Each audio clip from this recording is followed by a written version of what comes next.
Hey everybody, you are tuning in to the Canary Cry News Talk live stream pre-stream. Congratulations for getting here just a little bit early. We are going to get the show started in just about a minute and a half here, but a big old congratulations to Faye Liverin for first comment of the day. You did it! All right, folks, we got a good show for you today. As always, make sure to hit up CanaryCry.Party. That's right, CanaryCry.Party. It's a real URL. Go there.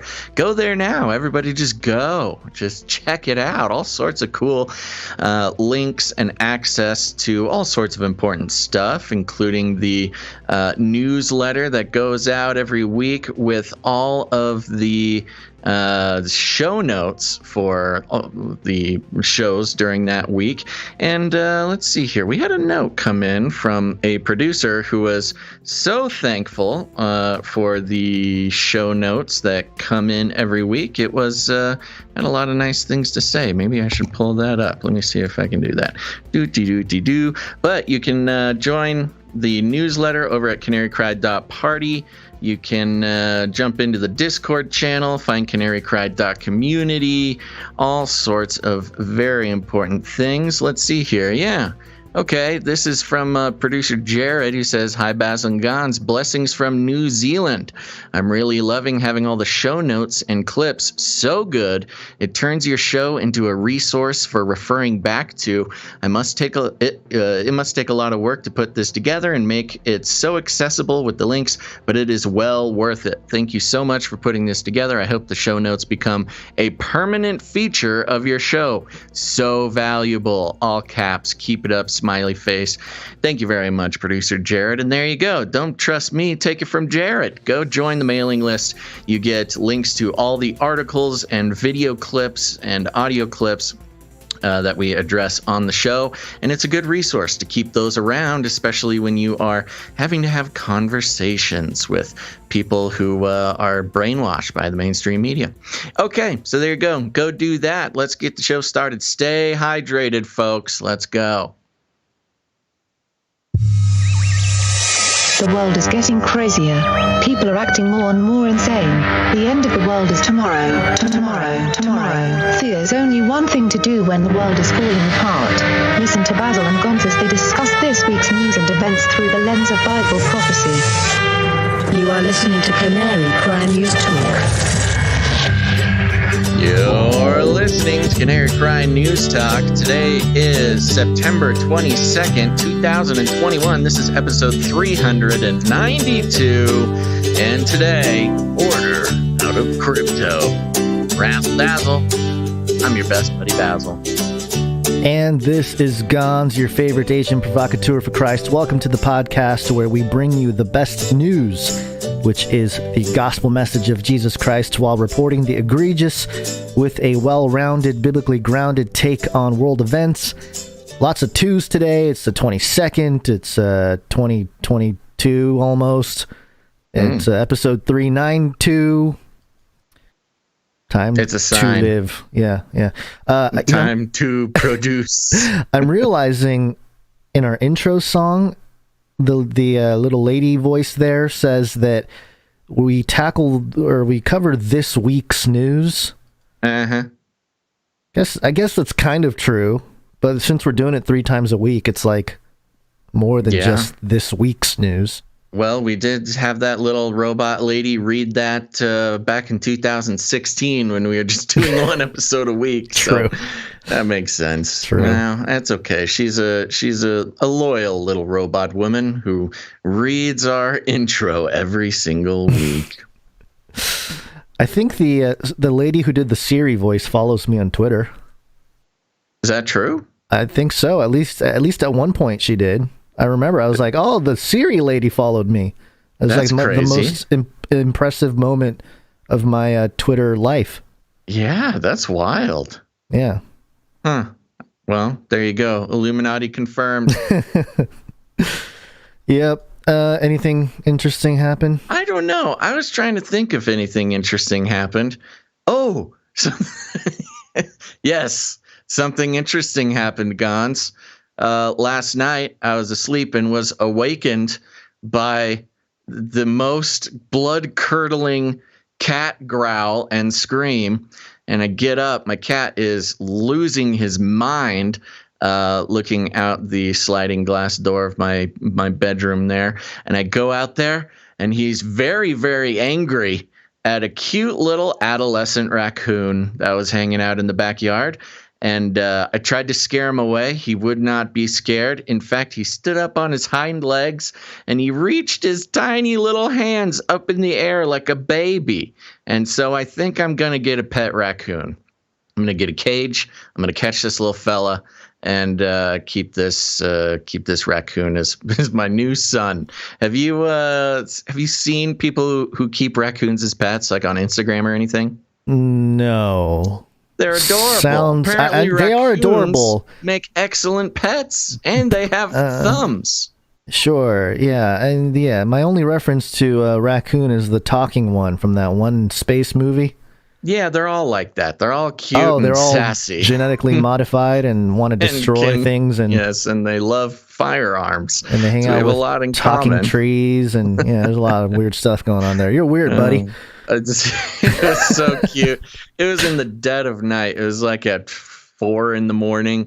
And I tried to scare him away, but he was so cute. And he said, "Daddy, are you my new daddy?" And I say, "Yes, my son.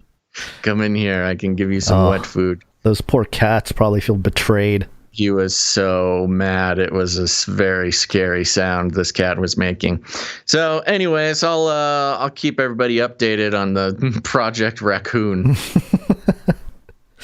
I was trying to find some Christian stand-ups, and I found a guy named Tim Hawkins. Stand-up comedians, yeah. And I've heard of him before, so I clicked on one of his videos, and I was kind of watching. I wasn't expecting much. But he told this funny joke or story, I guess, where he was, first he was talking about how Christians are always jealous of people that have really cool testimonials. Uh-huh. You know, why am I not addicted to crack? You know, that was his joke. Yes, it's a status symbol in youth group. Whatever kid had the worst family and the earliest drug addiction had the best testimony. And then the other part was that he was after a show he did at a church. They put him on like a little table, and he was supposed to sign autographs. And 100 people lined up, and the first old little lady came up and said, "Hey, thank you for the autograph. Can you put down your favorite Bible verse under your name, under your signature?" And he kind of bucked in the moment. He's like, "Oh no, I forgot, the exact verse." Right. So he picked one just out of thin air. He was like, Psalm 38:7. How about that? So he picked that, and then he wrote that under his signature for 100 people. And he's driving back to the hotel or whatever, and he's like, "God, please let that be a good verse."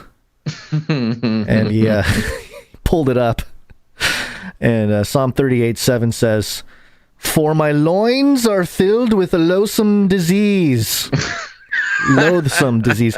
"And there is no soundness in my flesh." That's pretty funny. So that was pretty funny. Yeah, it made me laugh. He's a comedian. He could pull that off. Yeah. That's what I said, too. I was like, at least he's a comedian. If he was some... life. If he was taking himself seriously, like if he was a preacher or like an author or something like that, and used that, he'd get canceled. But as a comedian, would get canceled. That is definitely in the top 10 funniest verses I've ever heard. Yeah. Well, if I got a signature from Dr. Mike Heiser and Psalm 38:7 was under there, I'd be like, "Mike, what's going on there, buddy? You need some help?" So anyway, that was pretty funny. Other than that, pretty milquetoast couple days. Yeah. Okay. Well, we better get into the news then. Make it more exciting. Well, first thing, per usual, Space Force as a new outfit. Oh, it's been a while since we've heard about Space Force. Yeah. So Biden kind of buried it a little bit. Sure. It's the true Trump legacy, Space Force. Space Force, yeah. And so for those of you watching, you're seeing the new get up for the Space Force there. And it didn't take long for people in the public to recognize this jacket, the design anyway. Okay. And it's from a little show. For whatever reason, Space Force it just takes all the sci-fi and just rips it off. You know, they had like the Star Trek logo. Well, this outfit is exactly like the Battlestar Galactica outfit. That is very funny. Yeah. You know, that's the thing about Space Force is it's hilarious because the other military branches, you know, they're old. They're older than dirt. Yeah. And so, how dare you? So, you know, media and Hollywood, they have, you know, the ability to, when they want to have a military movie, they just copy the costumes. But this is kind of that in reverse, where Space Force, the only reference for a Space Force is Hollywood. Yeah. It is entertainment. So they're having to, in reverse, reference, you know, space militaries in movies in order to bring the real thing. It's this weird reverse mimeticism going on. And yeah, I mean, I don't know. I ain't angry at it. It's pretty funny. You can buy the Battlestar Galactica Commander William Adama uniform cosplay custom on eBay. And so you might be mistaken for being a part of Space Force if you walk around with it. It's only $31. A custom cosplay for $31. That is not custom. That is made by children in a factory in Taiwan. Sure. But anyway, yeah, I thought it was funny. But also, it kind of goes to show all these space shows, probably one big predictive programming thing where they're like, I mean, let's... in its most literal sense. Yeah, I mean, literally. they literally predicted what the Space Force would look like, what the logo would be, what the uniform would be. And Gons, now that I'm on this eBay, I'm going down and found an Alexander Hamilton cosplay costume that I gotta get. Oh, good. It's only $44.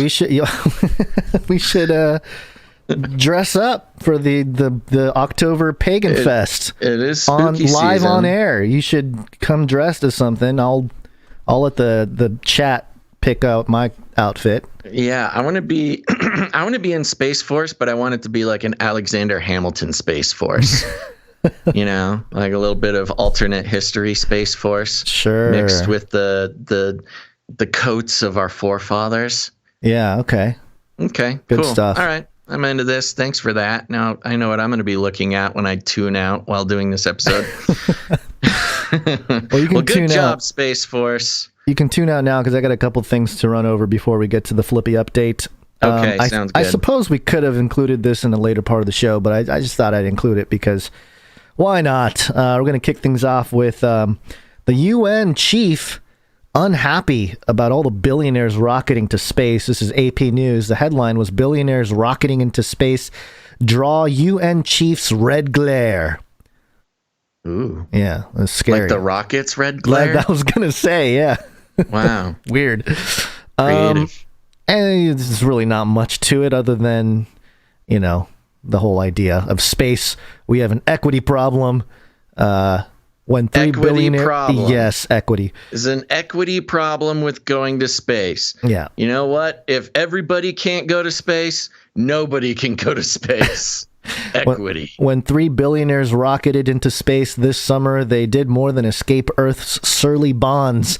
They helped spread, quote, a malady of mistrust plaguing an all-too hungry world, United Nations Secretary General Antonio Guterres told other world leaders Tuesday. In his opening speech to the General Assembly, a grim Guterres highlighted the gap between the rich and the poor with, quote, billionaires joyriding to space while millions go hungry on Earth. I wonder if he listened to our show. Wasn't that like my talking point about the space thing? I guess a lot of people picked that up. It was a whole thing, yeah. All right, I guess we're not alone. It was a glaring problem with these billionaires. Well, especially when Bezos was like, thanks for buying from Amazon so I could go to space in my cowboy hat. All you workers who have to pee in bottles and don't get any health care. Thanks for all your sacrifice for me going to space. You know, something just occurred to me. I was looking at some of the chat rolling through here.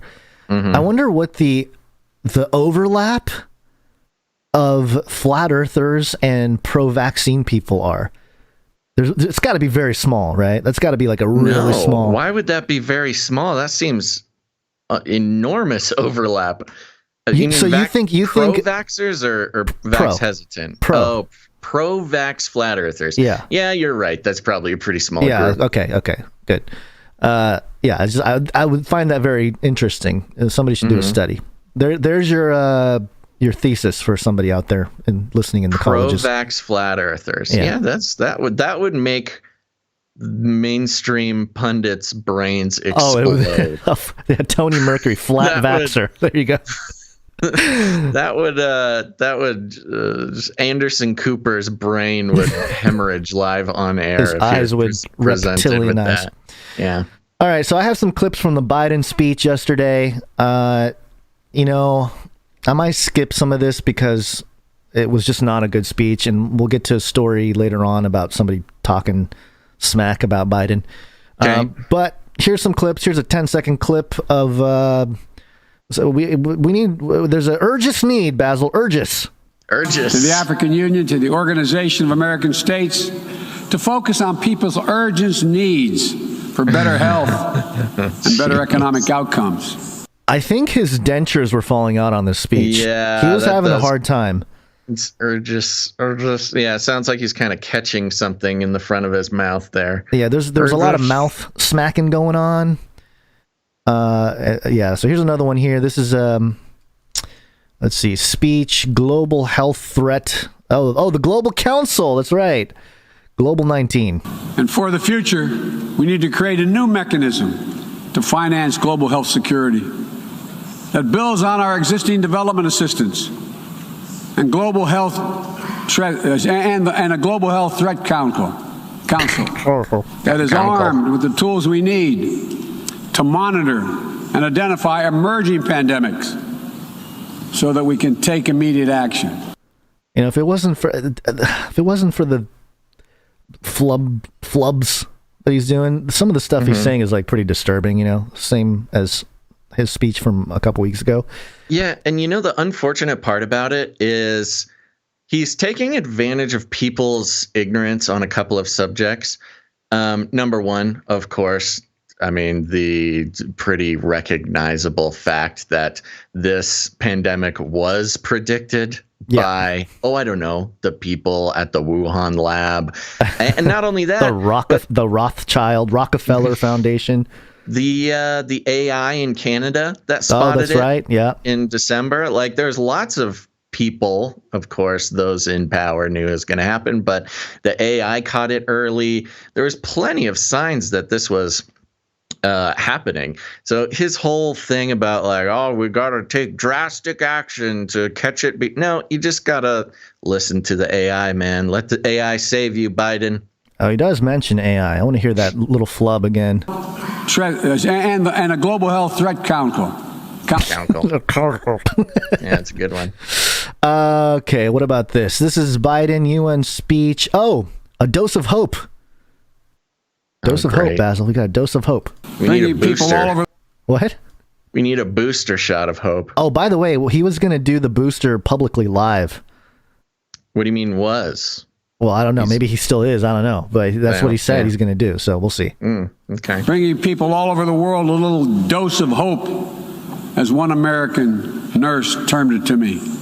A dose of hope, direct from the American people. Oh, please. And importantly, no strings attached. And tomorrow, at the U.S.-hosted Global COVID-19 no Summit. Strings attached? There's all strings attached. That's the whole point of the thing, is for the strings. What do you think a vaccination certificate is, or forcing job vax mandates, or all of the strings are attached to this, Biden. Yeah. And for those of you watching, you can really see Biden struggling with his mouth. He's kind of while he's talking here. Nurse teeth are trying to escape. A dose of hope, direct from the American people. And importantly, no strings attached. And tomorrow, At the U.S.-hosted Global COVID-19 Summit, I'll be announcing additional commitments as we seek to advance the fight against COVID-19 and hold ourselves accountable around specific targets on 3 key challenges. I love that. Hold ourselves accountable around specific targets. Yeah. Well, these are accountability for... For, I don't know, gain-of-function research, no accountability for a botched pullout of Afghanistan, no accountability to limiting life-saving medications to states like Florida because they aren't pushing the vaccine to your liking, no accountability for those things, just very specific things that we'll choose to be accountable for. Well, he lists them right here. Specific targets on 3 key challenges. Saving lives now, vaccinating the world, and building back better. Ah, there it is. Why is vaccinating the world the duty of the U.S.? Because we still want to be the world police, but we know we can't do the military thing again. We've lost faith from our allies, but so we can still be world police by being the vaccinators, the inoculators of the world. Yeah, I actually have this clipped, but I didn't play it. I mean, I can play it now. It's about 1.5 minutes, so I don't know if we want to. But basically, he talks about how military action. We're ready for military action if we need to defend against terrorists or whatever. But he says we can't defeat COVID with bullets and bombs and all this kind of stuff. And it was interesting because it almost sounded like a passive aggressive way to say the U.S. is no longer a military #1 power. That's the vibe I kept getting. It's like, oh, we can't resort to violence as the first method of negotiations and all this. And it's like, have we really done that? Have we always been just violent #1? We definitely have, and we still are the #1 militarily, powerly. I know we are, but, but I don't know. It's just a weird thing to be like, hey, we're not doing that anymore. We need to talk at the table. Or it's like, well, I mean, that's not the end of the world.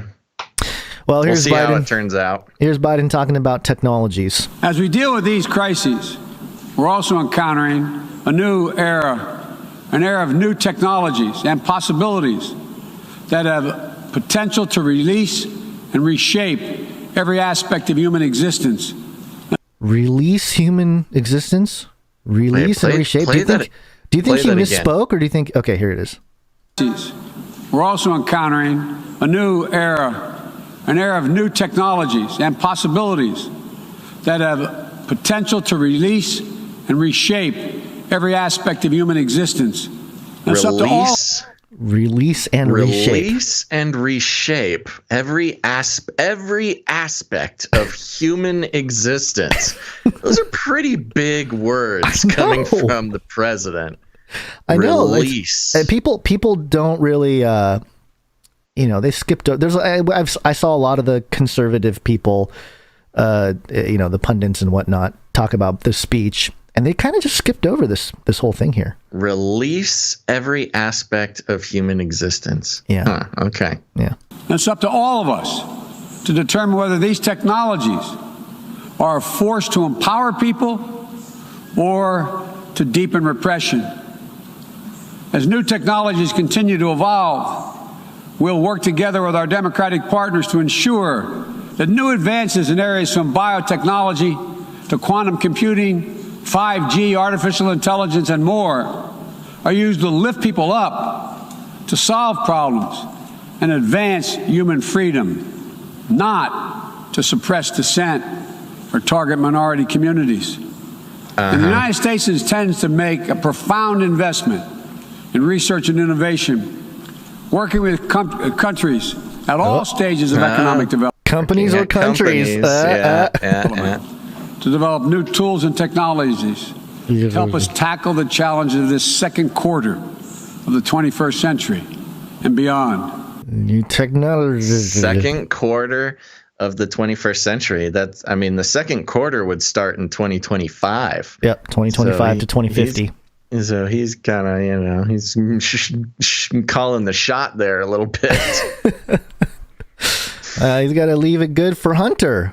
Hunter and friends, He wants to leave a better world for Hunter. For his 55-year-old adult son. To be fair, he is quite the man-child, that Hunter. Yeah. So he probably is still Biden's little boy.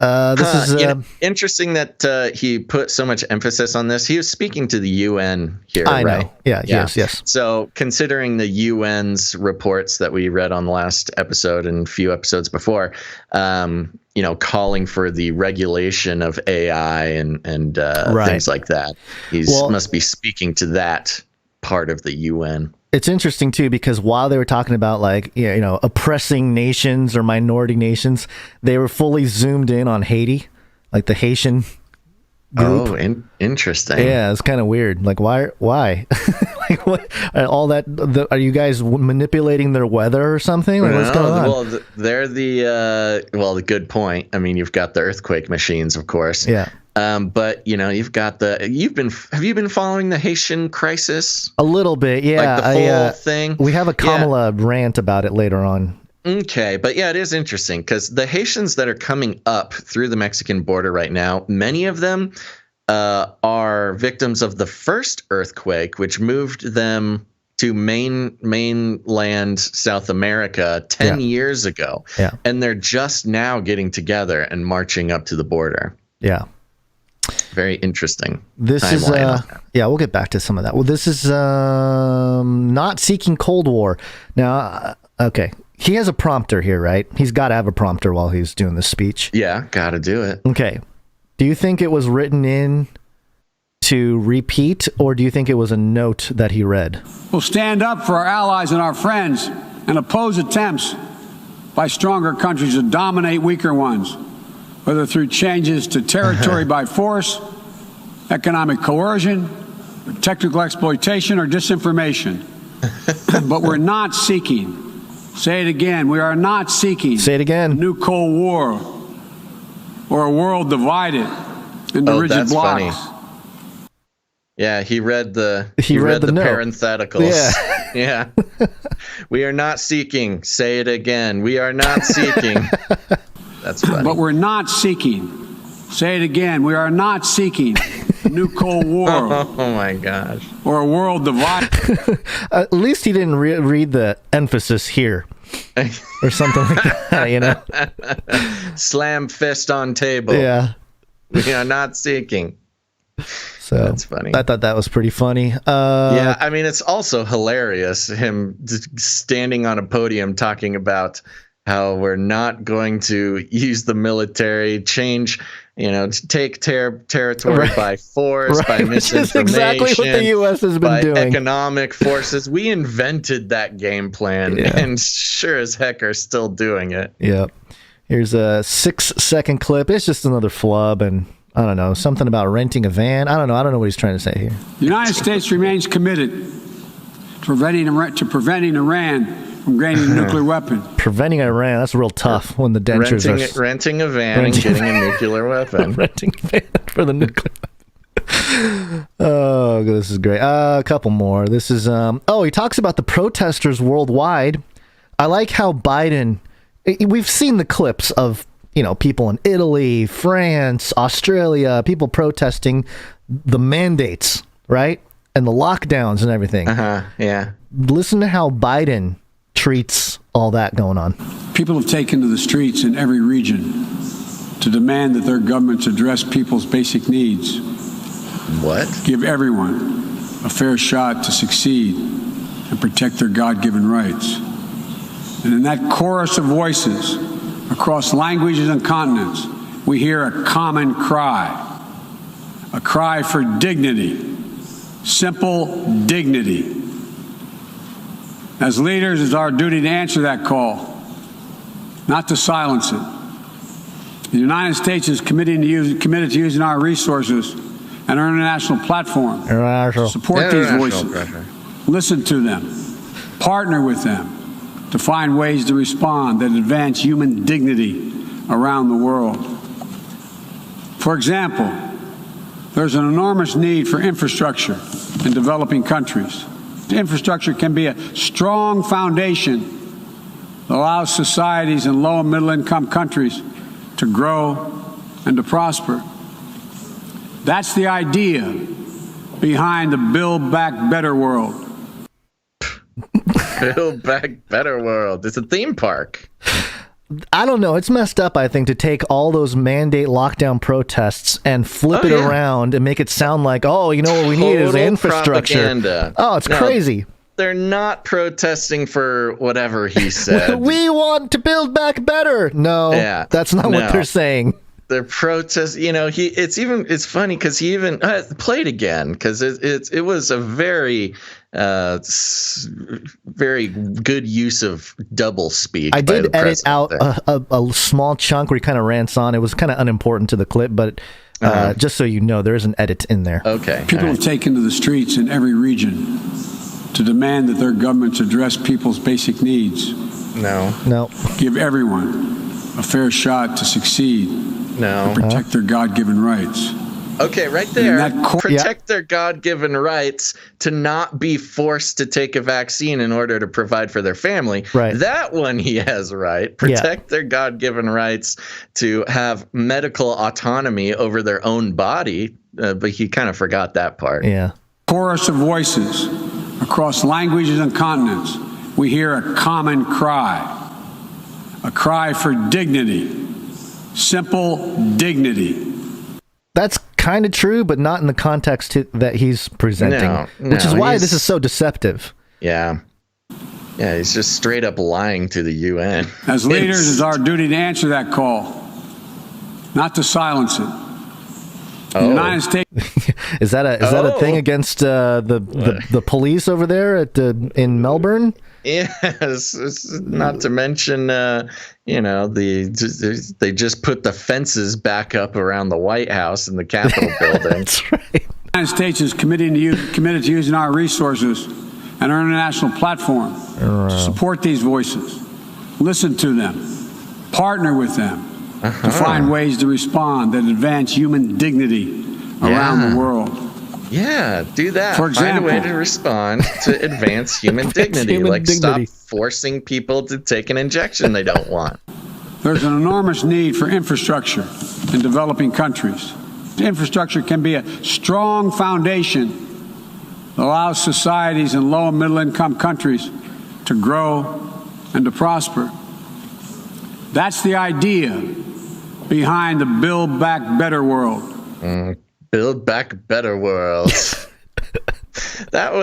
what is that called? That was B3W? Is that the name of the plan? I think so, yeah. The B3W, it's like the international application of Build Back Better. Yeah. Which is just a nicer, newer, fresh way to say New World Order. Yeah, totally. From the ashes of that world, we'll build a better one. That's what was really going on in the background. This one is... Oh, yeah, there was a little flub here about steering. I don't know. As we steer our nations toward this inflection point. As we steer our nations toward this inflection point. You know what's funny is there's a comedian named Kyle Dunnigan that does a Biden impression, and he's got his channel, and he's pretty funny. But it's sad when the real thing is a parody of the parody. Of the comedy, Yeah. All right. Well, we don't need to just make fun of him. I know. I'm trying not to. Fast-moving, cross-cutting challenges. Let me be clear. I am not agnostic about the future we want for the world. The future will belong to those who embrace human dignity, not trample it. The future will belong to those who unleash. Did you hear the laugh in the crowd? Was that a laugh or a cough? It sounded like a small rumble of laughter. Belong to those who embrace human dignity, not trample it. The future will belong to those who unleash the potential of their people, not those who stifle it. The future. The thing that I thought when he was saying this is that I know he's speaking to the leaders in the UN. Mm-hmm. So they're leading their nation, but then it's weird because he talks to them like they're children, which is kind of a Biden move. Yeah. And it's kind of seamless between like, oh, you guys are the people but also you won't be a part of this. Oh no, yeah, unless you are doing what I say. It's like a weird. Totally.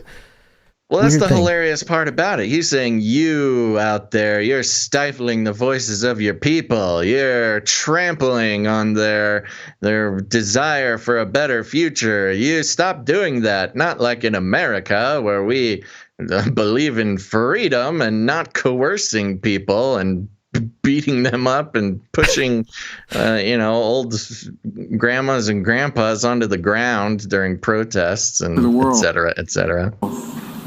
The future will belong to those who embrace human dignity, not trample it.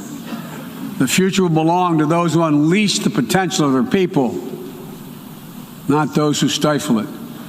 The future will belong to those who give their people the ability to breathe free, not those who seek to suffocate their people with an iron hand. Jeez Louise. The irony of that. Just allowing them to breathe. Oh, man, the person who wrote this speech must know that he's making Biden say some of the most contradictory, hypocritical. Yeah, beautiful exercise in doublespeak. Authoritarianism, the authoritarianism of the world. They seek to proclaim the end of the age of democracy. But they're wrong. The truth is, the democratic world is everywhere. It lives in the anti-corruption activists, the human rights defenders, the journalists, the peace protesters. On the front lines of this struggle in Belarus, Burma, Syria, Cuba, Venezuela, and everywhere in between. It lives in the brave women of Sudan who withstood violence and oppression. It lives in the proud Moldovans who helped deliver a landslide victory for the forces of democracy with a mandate to fight graft, to build a more inclusive economy. It lives in the young people of Zambia who harness the power of their vote for the first time. Okay. It's Apparently, weird because notice how it doesn't live in the people of Australia fighting back against the tyranny of their government. It doesn't live in the lives of the people in France who are pushing back against the tyranny of Macron. Well, also, I have to double check on the facts, but I think all those places he mentioned is where potentially a group like the CIA would, nom. Right, they're successful operations and influencing elections and whatnot. Regime changes guided by the hand of the intelligence agencies. Yeah. Right. All right, one more. This is the last one here, and we'll move on here. This is the closer. There's not much to it. It's just him ending the speech. I was hoping for a whisper. We did not get a whisper, but here it is at the end. We will choose to build a better future. We, you and I, we have the will and capacity to make it better. Ladies and gentlemen, we cannot afford to waste any more time. Let's get to work. All right, Coach. Let's make our better future now. We can do this. It's within our power and capacity.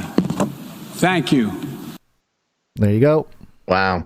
It's hilarious when he says, you and I. He's talking to the UN.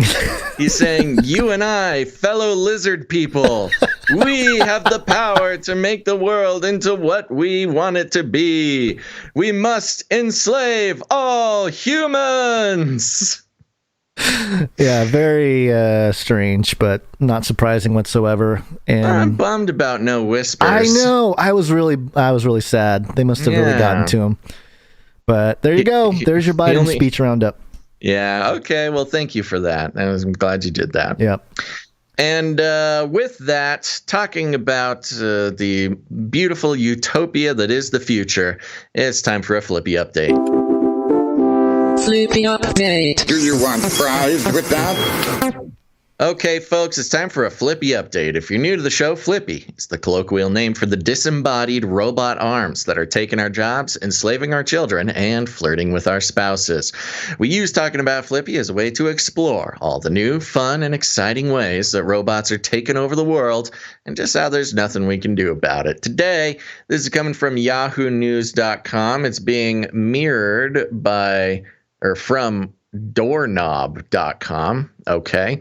And the headline is, "This robot uses AI and sensors to deliver perfectly personalized massages." Ooh, doggy. These dogs are barking, inching us one step closer towards robots taking over the world. A startup in Singapore has created an AI-driven machine that can provide highly customized massage therapy to patients. The robot is called Expert Manipulation Massage Automation, or EMMA for short, and was designed by the firm AI Treat to free up time for doctors in traditional Chinese medicine. TCM incorporates all sorts of treatments, including herbal medicine, acupuncture, cupping therapy, gua sha, skin scraping, and methods of massage known as Tui Na. Albert Zhang, founder of this and CEO of AI Treat, began his career as a trained TCM physician. He quickly found that delivering treatments was tedious and repetitive. Sounds like a job for the robots. He began formulating the idea of EMMA as a way for doctors to use their time more efficiently. Quote, "One physician can only see one patient at a time, but with EMMA, the physician can operate 2 robots and see up to 4 patients simultaneously," he told CNN. While he doesn't intend for robots to replace professional masseuses, Zhang says they can do the majority of the massage therapy, allowing their human counterparts to, quote, "focus on the 10% highly skilled part and saving them from the exhausting strain on their muscles throughout the day. By using EMMA to do the labor-intensive massages, we can now offer a longer therapy session for patients while reducing the cost of treatment." And said Zhang in the Robotics Business Review, adding that, quote, "The human therapist is then free to focus on other areas such as neck and limb joints, which EMMA can't massage at the moment. Stay away from my neck and limbs, EMMA." And EMMA can replicate human touch in her massage movements quite convincingly. Using sensors and 3D vision technology, the machine measures muscle stiffness and identifies pressure points. Having been programmed with thousands of data points like various body shapes and sizes and massage types, the AI machine can develop a custom regimen tailored to each patient's meridian and acupoints. EMMA's robotic arm also moves extremely methodically, with soft touch treatments modules warmed to a comfortable range of 100 to 104 degrees Fahrenheit. Quote, "The principle of traditional Chinese medicine is all about personalized treatments," Zhang explained, stressing that his smart machine is highly flexible and customizable. As an added safety measure, the force exerted by EMMA is limited to a maximum of 100 newtons, or an impact that will feel no more painful than getting struck by an elevator door, commonly 150 newtons. What a strange comparison to make, but okay. The company website assures, and patients always have complete control over the robot during the massage. They can adjust the strength of the movements as well as stop the treatment immediately at any point. Zhang's massage robot has been operating for over 4 years now, with 11 functioning versions of EMMA at 8 different clinics in Singapore. To gain widespread acceptance of the AI masseuse, he is planning to conduct clinical trials in Germany, China, and Singapore to test her medical efficacy. He is already, so we got the personhood already worked into the language here, Gons. He is already seeing great interest from practitioners in China and the U.S. Quote, "I think it's only the beginning," says Zhang. "I can see that with support from the physicians from different countries, the robot will be better and better, and more people will benefit from this robotic technology." So FLIPPY is not only doing surgeries from across the world and taking over the nursing industry and replacing all sorts of medical workers, but also get involved in the traditional Chinese medicine game, Gons. It's a full takeover, no matter what segment of the medical field you're in. I'm still wondering who gets sued when, it says all the safety precautionary things there, like, it'll stop if you rejects its safety protocol and turns you into a fine mist. Or squishes you down into a ball of goo or something. I mean, I don't get a whole lot of massages. I am a podcaster after all, Gons. But if this can bring the price point down a little bit, it might be interesting to try. I mean, it's basically, those robotic massage guns that have been popularized recently. Yeah, they're everywhere now. It's basically that on a flippy arm. Right. And I mean, with some other bells and whistles, I guess. You can even say, the massage chairs that have been around for years, it's kind of like an extension of that. Now it just comes out, instead of just in the chair. I can't wait for the acupuncture flippy. It's you got a robot that starts stabbing needles into your face. Don't worry, it's gentle. It's got 3D vision. Already exists. We just did a quick search there. Since you brought it up. For acupuncture robot? Robot-controlled acupuncture, an innovative step toward modernization of the ancient traditional medical treatment method. Oh, no. This is a National Library of Medicine, NIH. Oh, PubMed. August 10th, 2019. So, yeah, they've been working on it. Yeah. Probably won't see much... they show the person's face, all the acupoints. Mm-hmm. And... it kind of reminds me of some sort of dystopian future movies.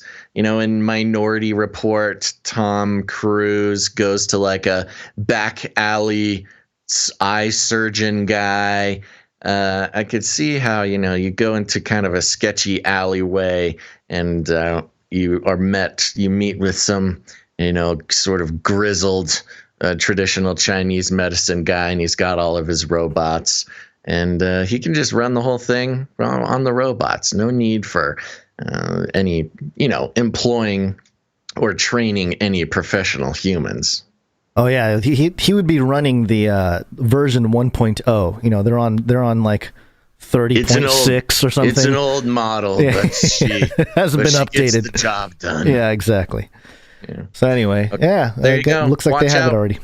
Watch out, masseuses. Flippy's coming for you. Yep. Not a surprise. Okay, we're going to get into some money things, I suppose. Okay. Why are you so hesitant? I don't know. You just came at that so timidly. Money things, I suppose. Does that mean we have a money jingle coming?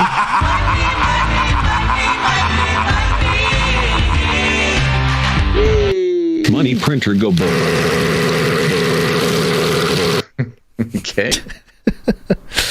There's been a lot of interesting things happening in the world of crypto the last few days, and yes, we've been tracking some of it in regards to the connection with CBDCs, the central bank digital currencies, vaccine passports, which in certain places in the world appear to have a connection.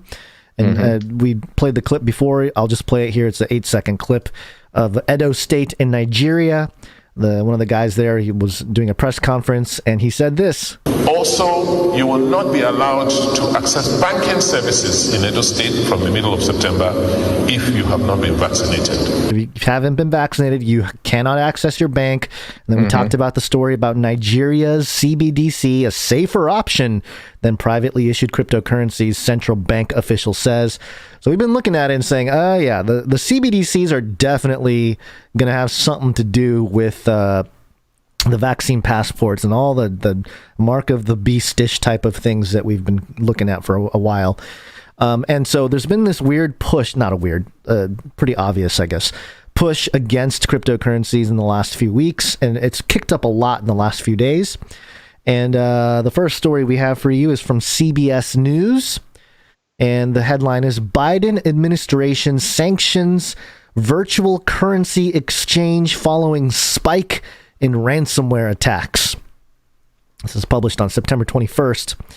And here's what it says. The White House imposed sanctions Tuesday against SUEX, S-U-E-X, a virtual currency exchange that enables users to trade cryptocurrency or other digital currencies for its role in facilitating financial transactions for ransomware actors. spearheaded by the Treasury Department's Office of Foreign Assets Control, the OFAC.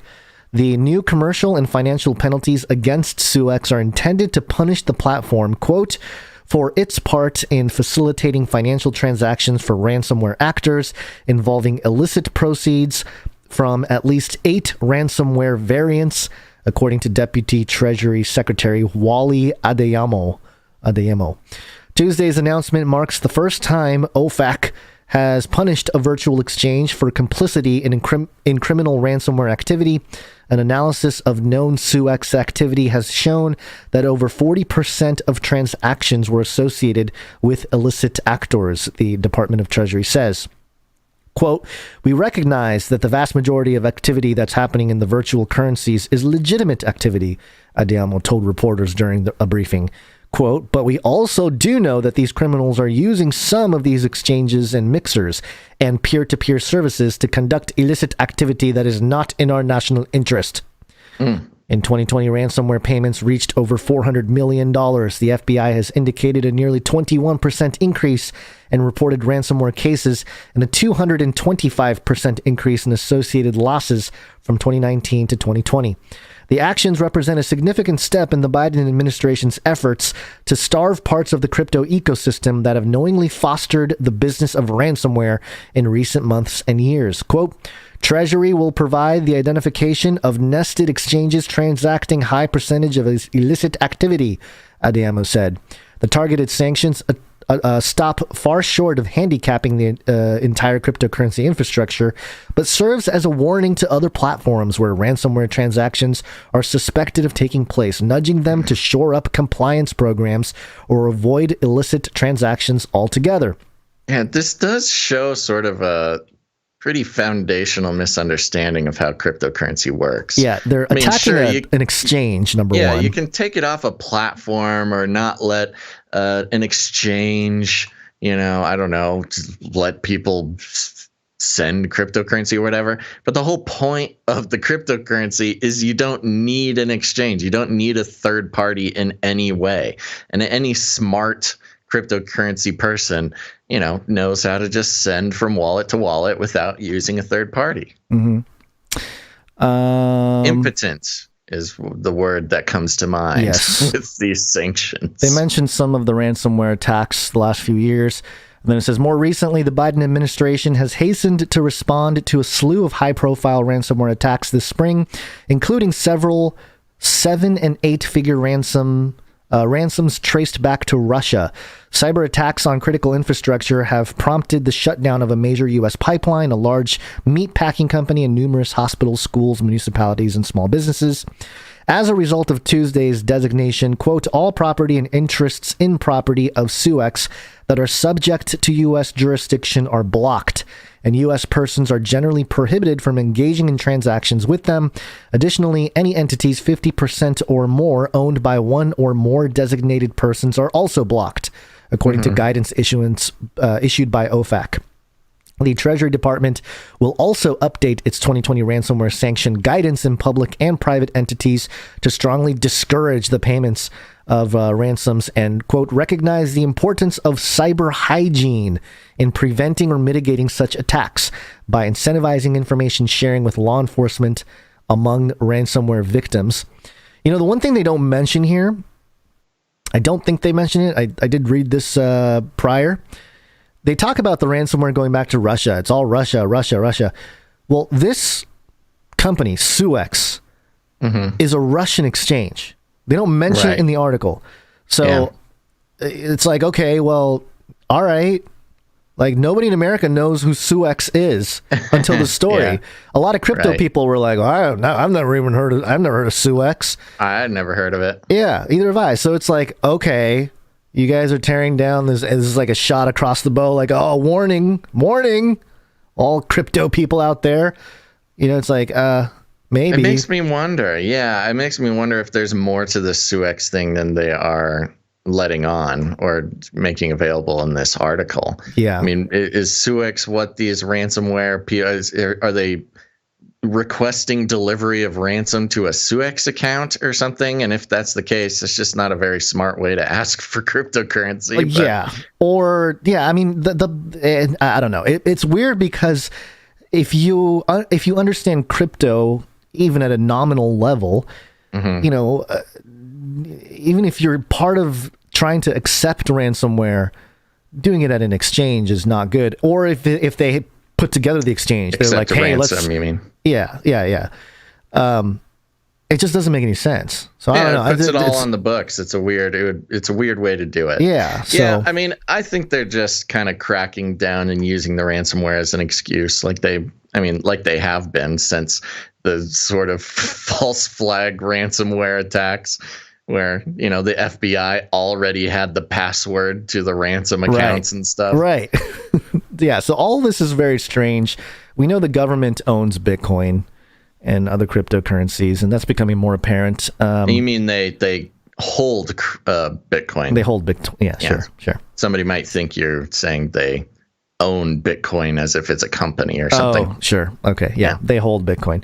But there's some more stuff involved with this whole crypto thing, which you can pick this one up, Basil. Wall Street Journal. Let's head on over to the Wall Street Journal, see what they're talking about. By the way, if the discerning ear might notice, Gons has a new sound gate going today, and it's nearly perfect, Gons. Oh, good. I dialed it in. Yeah, discerning ear, your drop off is a little noticeable. It's harsh. I can.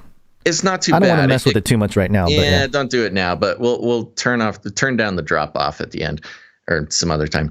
All right, this is coming from Wall Street Journal. The headline is SEC's Gensler doesn't see cryptocurrencies lasting long. Oh, the whiplash, Gons.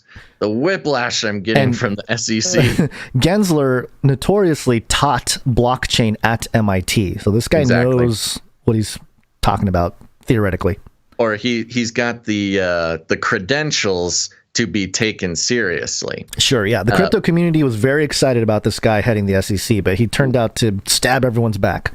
Yeah, which also makes him, the perfect double agent, or the perfect disinfo agent. Yep. Anywho, Securities and Exchange Commission Chair Gary Gensler said Tuesday he doesn't see much long-term viability for cryptocurrencies, underscoring the importance of protecting investors in the market and bringing it under regulatory oversight. Oh, imagine that. The head of the Securities and Exchange Commission is threatening the existence of cryptocurrencies. But if we can regulate it and protect people, then it might have a chance. Okay, Gary Gensler. Mr. Gensler likened the thousands of cryptocurrencies in existence to the so-called wildcat banking era that took hold in the U.S. from 1837 until 1863, in the absence of federal bank regulation, before President Abraham Lincoln created the office of the comptroller of the currency. Banks issued their own currencies, which they sometimes refused to redeem for their purported value in gold or silver. Quote, I don't think there's long-term viability for 5,000 or 6,000 private forms of money, Mr. Gensler said in a virtual event hosted by the Washington Post. Quote, so in the meantime, I think it's worthwhile to have an investor protection regime placed around this. Yeah. Mr. Gensler, who took office. I mean, the hilarious part about that, to an undiscerning eye, comparing cryptocurrency to the 1837 banking system, it might seem like he's making a good point. But one problem with that theory is it's 2021. We are 200 years later, as if the world is in the same place and centralization of power is as important. But okay, Gensler. Mr. Gensler, who took office in April, previously taught a class on cryptocurrency at the Massachusetts Institute of Technology, raising hopes among some industry participants that he would be a friendly regulator. Instead, he has repeatedly likened the crypto market to the Wild West and urged crypto trading and lending platforms to register with the SEC, saying they are likely offering unregistered securities in violation of federal law. I love that. They're likely offering. I don't know, but it's likely that you're breaking the law. On Tuesday, he took aim at stablecoins, a fast-growing segment of the crypto market that has attracted increased scrutiny from regulators in recent months. These tokens, including Tether, USD Coin, Binance USD, are pegged at a 1-to-1 ratio to the dollar and say they're backed by high-quality assets. They are used primarily to trade other cryptocurrencies.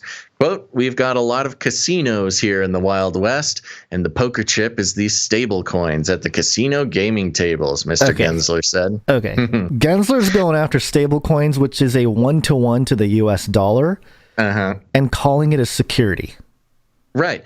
Well, and his gambling metaphor is hilarious, especially coming from the SEC, the head of the chair of the SEC, because the sort of uninitiated consider, trading stocks to be gambling. And certainly the chair of the SEC does not consider trading stocks and bonds to be gambling. And yet here he is trying to compare the crypto world to gambling. It's just a very ironic thing for him to be doing. Isn't securities, isn't one of the tenets, I know there's lots of different kinds of securities, but isn't one of them like a promise of like a future return? Like promise for a return. Increase in value. But if it's a 1-to-1 dollar... Right. Has nothing to do with... Nothing to do with... The dollar's not going to be worth more. In fact, it'll probably be worth less. And even by his logic, they're trying to regulate gambling by making poker chips illegal. Like, what in the world are you talking about? He said stablecoins often have aspects of both SEC-regulated investment contracts and banking products but that federal bank regulators don't have all the authorities they need to supervise them. And there's the rub, isn't it? Yep. His entire thing is we, the central banks, do not have control over cryptocurrencies. Therefore, they are evil. In separate remarks Tuesday, acting comptroller of the currency Michael Su said Tuesday the crypto industry is on a path that resembles that of credit derivatives ahead of the 2008 financial crisis. All this fear, it's crazy. I know, they're just trying to connect it to every bad thing that has happened. Oopsies. Let's see. Sorry, where was I? He expressed doubt. Oh my gosh. He expressed doubt that cryptocurrency is achieving its goal of promoting financial inclusion and criticized crypto instruments that promise steady yields to investors for failing to explain how those returns are generated. I have no idea what he's talking about, these promises for steady yields. He's talking about DeFi, decentralized finance. Oh, okay. In this last year. So one of the things that's happened in the last year, the decentralized finance in the crypto world, is called DeFi. And basically, what had been traditionally only available to Wall Street and your really rich people, the really wealthy, through certain financial instruments, is now available to anyone who knows how to do a little bit of programming, right? Mm-hmm. And that's the thing that they don't like. They're like, well, what's the point of a bank? Their existence is in threat right now. This is why they're coming out with all this regulation type of language. And that's what it is. You have the banks literally fighting for their life because they're being shown that they're not needed like they used to be. Right. So, and look, the DeFi thing last year, it was out of control. There were people getting like 6,000% annual yield, and it's like, that's not sustainable. Right. And people were, it was called yield farming, and there was all these memes about people farming for these cryptos, and you can put in, $100 worth and make $600, $700 or whatever. It's risky because if it liquidates, it's all gone. And so, yes, there's risk involved because it is kind of the wild, wild west. There is no regulation. There's no clarity. But it's also... There's no legal clarity because they're unregulated. They're unregulated. There's no authoritative bank or SEC chair saying, yes, this is legal and it is safe. So because I deem it so. And if you look at the definition of fiat, F-I-A-T, it means decreed by an authority. Exactly. And so with cryptocurrencies, look, we're not defending the entire gamut of 11,000 coins that are out there. A lot of them are scams. No, I mean, you and I could put clear, together a coin in an afternoon and call it we got a cryptocurrency. I mean, anybody could do it. We get that. To be clear, we are not saying that there is not risk. Oh, there's a lot of risk. There's a lot of scams. There's enormous risk. Yeah, there's a lot of scams out there, which is that's it's true. But I think trying to lock it down like this, and putting everybody in the same boat, it's not honest. Because there are projects that are much more legit than if you and I try to throw together a crypto. Like, I get it. I understand that would be a problem. All you got to do is consider the motivation. What is the motivation of anyone? One motivation of one cryptocurrency might be to rip people off. One motivation of, say, Bitcoin is to create an autonomous currency that doesn't require a central bank. The motivation of the chair of the SEC is to grasp as much control over economics as organizationally possible. I mean, his job is to tighten control over markets. So yeah, of course this is gonna be his stance. The SEC's stance has never been less regulation. Yeah. The whole point of its existence is to regulate as much as possible. So, it might feel like a confident appeal to authority to say, the chair of the SEC wants to regulate, therefore crypto is bad. The chair of the SEC literally wants to regulate everything. They want to regulate every penny in your pocket. And in fact, they do regulate every penny in your pocket. They do. So there you go. Just more. I don't know if there's much more to go into that, but it's just more grasping from Gensler. Yeah. And there's a Bloomberg headline here. Oh, I'm not going to do this. Bloomberg headline: crypto equated to toxic pre-crisis swaps by banking watchdog. That's the Michael Su guy, the current comptroller of the currency. I mean, we read the thing there in the last article. And yes, he's talking about crypto DeFi solutions to problems in the real world economy are rare. Blah blah blah. The same kind of stuff there. And then this is this is wild. DigestTimes.com headline, quote, "We are in a war against Bitcoin," says Turkey's president. Oh, Erdogan. Erdogan, right? It's Erdogan is how it's pronounced in Turkish. Yeah, the G is a W. It's okay because I for some reason thought it's Erdogan. I'm like, I said that wrong. But yes, quote, "We are in a war against Bitcoin," Turkish President Tayyip Erdogan declared on Saturday as he attended a meeting with students in Mersin, southern Turkey. According to Bloomberg HT, the statement came from the president when asked by a participant at the event whether the central bank was interested in opening for cryptocurrencies. More than confirming the lack of interest, Erdogan said he is in a war against cryptocurrencies and is fighting to destroy them. That is crazy. The controversial... it's not surprising, I guess. The controversial statement came just days after the Turkish central bank launched a collaborative platform to study the issuance of a central bank digital currency. Oh, weird. Yeah. He's so strange how he's so earnestly motivated, not by, taking complete authoritarian control over his country's markets or anything like that. No, he's at war with Bitcoin just because he's a good guy. Erdogan. The CBDC, which would be the digital Turkish lira. So he likes cryptocurrency, not just ones he can't control. Right. Of course. It's government.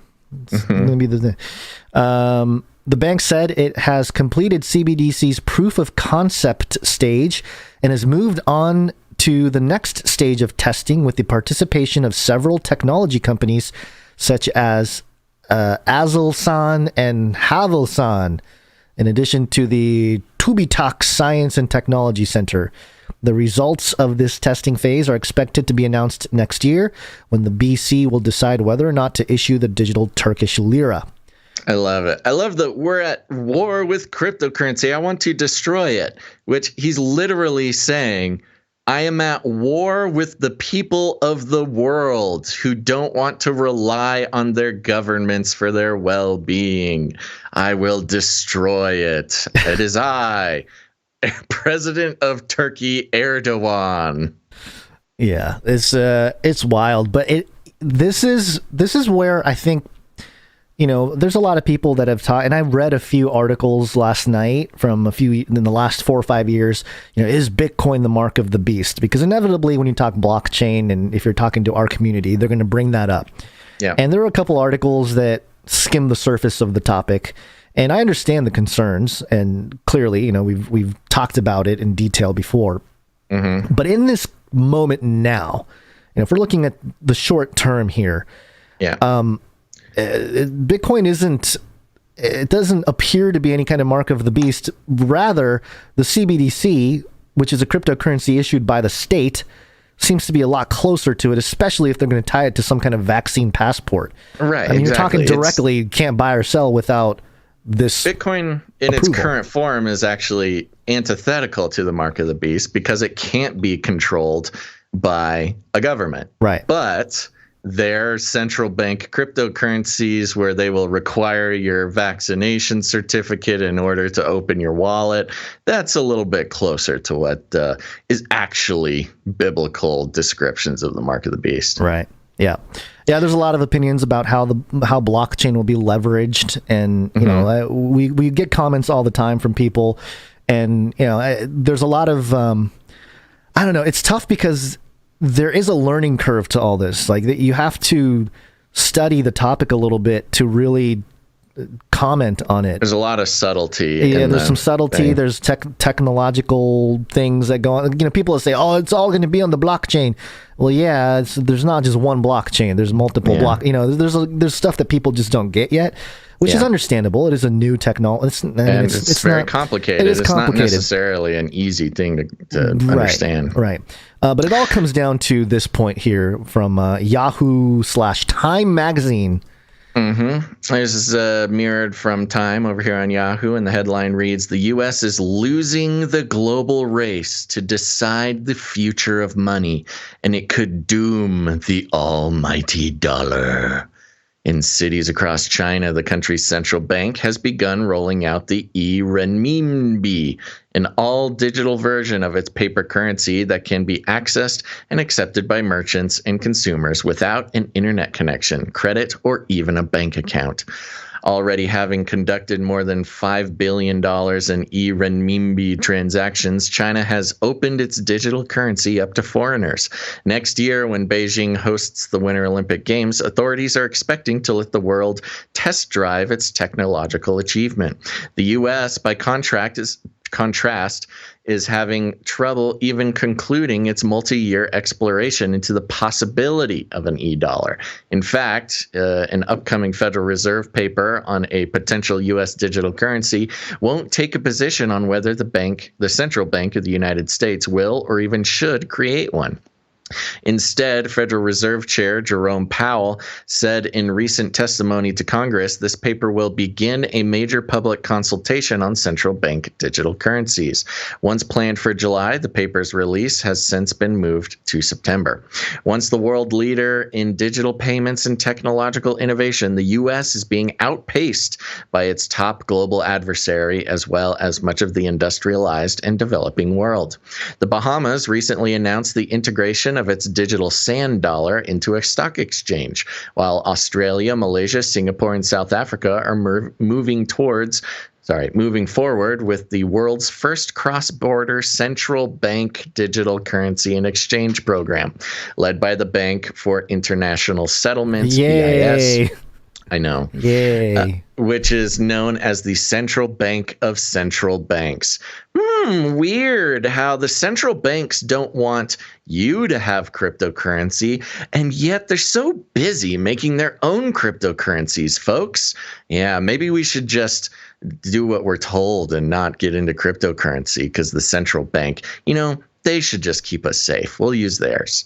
Such developments have been somewhat outshined by El Salvador's recent decision to make Bitcoin a legally accepted currency, which few expect to make significant impact in the payment space. But outside of the cryptocurrency space, nations around the globe are making significant strides in the development of digital future of money, supported by governments and backed by powerful central banks. Ooh, what a wonderful utopia that sounds like. Oh, I just love it. It makes me feel so secure. Leadership in this space will have implications for more than just payments. Geopolitical ambitions, economic growth, financial inclusion, and the very nature of money could all be dictated by who leads the charge and how. Quote, I don't think the U.S. is aware there is a race. That would make sense with... I totally agree with that statement. I know, especially... They're so busy trying to hold on to their current old school version of power that they are completely missing the point. And that includes SEC Chair Glenger or whatever his name is. Gensler, but also, Gensler. Biden at the helm, Need time. Pay them more. Yeah, just trust Biden. Trust Grandpa, folks. Digital currencies are the next wave in the evolution of the nature of money in the digital economy. Huan Song-Shin, economic advisor and co-leader of the Monetary and Economic Department at the Bank for International Settlements, tells Time. As more of our world migrates from physical brick and mortar to wireless and cloud-based, the way we pay for things is changing as well. A central bank digital currency, blah, blah, blah. I think it just dissolves into some sort of amorphous things. Did you have anything you wanted to bring up in this article? Yeah. Talks about the CBDC. Yes, it gets into some details about the CBDC, which I think might be worth reading a little bit about. Some of it we've already reiterated. I mean, it really just is like a full breakdown of how CBDC works, how digital central bank digital currencies work. Kind of talks about China, how the payments are being processed through which company, et cetera, et cetera. So that person that says the U.S. isn't aware of the race. He's Yahya Fenousi, an adjunct senior fellow at the Center for a New American Security and a former CIA analyst. So there you go. Yeah, perfect. CIA there analyst. You go. You got the CIA in on the game. But this is a... Yeah, I was going to say, I think this is also part of, and remember with the whole Afghanistan thing, I said that hey, it feels like they're handing the winner of World War III to China. They're basically tearing down the U.S. as the leaders of the world, And this is another whole area where the same thing is happening. The U.S. is falling behind on this technology. I mean, if you really wanted a open, free society, a world where the Constitution of the U.S. is leading the moral fabric of the development of cryptocurrencies, which to be clear, they don't want. Obviously, they don't want it. I'm saying that's what I'm saying. If the U.S. led truly a constitutionally backed perspective on this, the U.S. would be way ahead in providing true financial freedom, if you want, or empowerment across the world.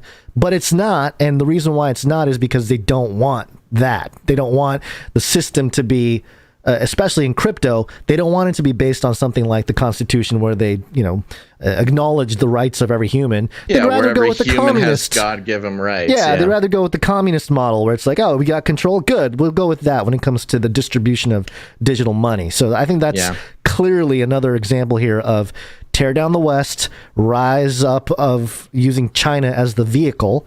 Because, a lot of times people say, oh, China this, China that, and we've done that too. But it's really, if you step back, China's being used as the vehicle for this new world order. It's not so much that China's leading it. They're leading it in a sense, but it's more of the people behind the scenes that we don't see or we don't necessarily know about. They're using China as the vehicle because it's the most convenient one. It's the biggest one. They're compliant. And a communist system is much more easily controllable when it comes to population control. And, give them power, give them the influence in the world, and you have your world, new world order, communist state, whatever.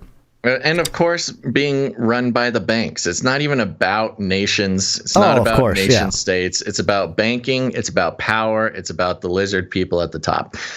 Here's an interesting part of the article. Okay. Commercial banks dominate the U.S. financial system to such a degree that unraveling them would be ostensibly impossible, experts say. They also would be a powerful adversary. Former Goldman Sachs managing director Nomi Prinz notes banks have clearly seen the writing on the wall. Quote, banks are centralized middlemen with respect to financial transactions. Prinz, author of Collusion, How Central Bankers Rigged the World, tells Time, quote, remember, who was this guy? He was a former Goldman Sachs managing director, wrote a book called Collusion, How Central Bankers Rigged the World. With a quote here, the more popular cryptocurrency or digital currency becomes, the fewer profits the banking system can reap from the traditional services and verification methods that allow them to hold, take, or use their customers as money. And the more financial power they stand to lose as a result. Even disruptive financial technologies like PayPal, Venmo, and Zelle work through the banking system rather than around it, thanks in large part to the banks' power. Central bankers also generally have concluded that commercial banks are a necessary piece of a potential CBDC ecosystem, there it is, thanks to their pre-existing regulatory guardrails and availability to move money. Yeah, ability. So there you go. I mean, when you hear that's why I'm very skeptical. First of all, the whole Bitcoin is the mark of the beast thing. It just doesn't fit. It doesn't fit the biblical description. All these sorts of things. But it's even it's even more spooky to me that there is a concerted effort to manipulate Christians out there into thinking that cryptocurrency is the mark of the beast, because that is propaganda coming straight from the lizard people at the central banks. Yes. I mean, if you're going around talking about how cryptocurrency is the mark of the beast, look, I get it. We're all trying to figure it out. There's a lot of things, but it just doesn't fit into the biblical description. But if you're so stuck on that, just keep in mind, you are parroting talking points from lizard people at the top of the pyramid and who want cryptocurrency to disappear. Well, and more than likely, you are currently in we all are. We're all under the central banking system here, the almighty dollar, right? And so by putting out that narrative, all these believers will not rebel against the current system. They'll say, oh, the government's issuing a central bank digital, the e-dollar. Oh, great. We'll go with that because, we just, this is just how things are, and so it's very interesting. I can see that the narrative that Bitcoin is has to do with the mark of the beast, that narrative being placed out there as propaganda, especially to Christians, because if you can get, a lot of the Christian population to recognize what the central banking system is doing, I think a lot more people would be like, hey, central bank, you guys sound a lot more like the mark of the beast than Bitcoin does, Exactly. So, but yeah, I think it's very interesting, and I think it's also this is bringing us into we're already in this kind of a Cold War, if you want to call it that. And it's not between nations or anything like that. It's between individual citizens of Earth versus these centralized institutions. Right. And I have some quotes here from, Bitcoin maximalists. Take it with a grain of salt, obviously. I'm not saying these people are all wise or anything obsessed.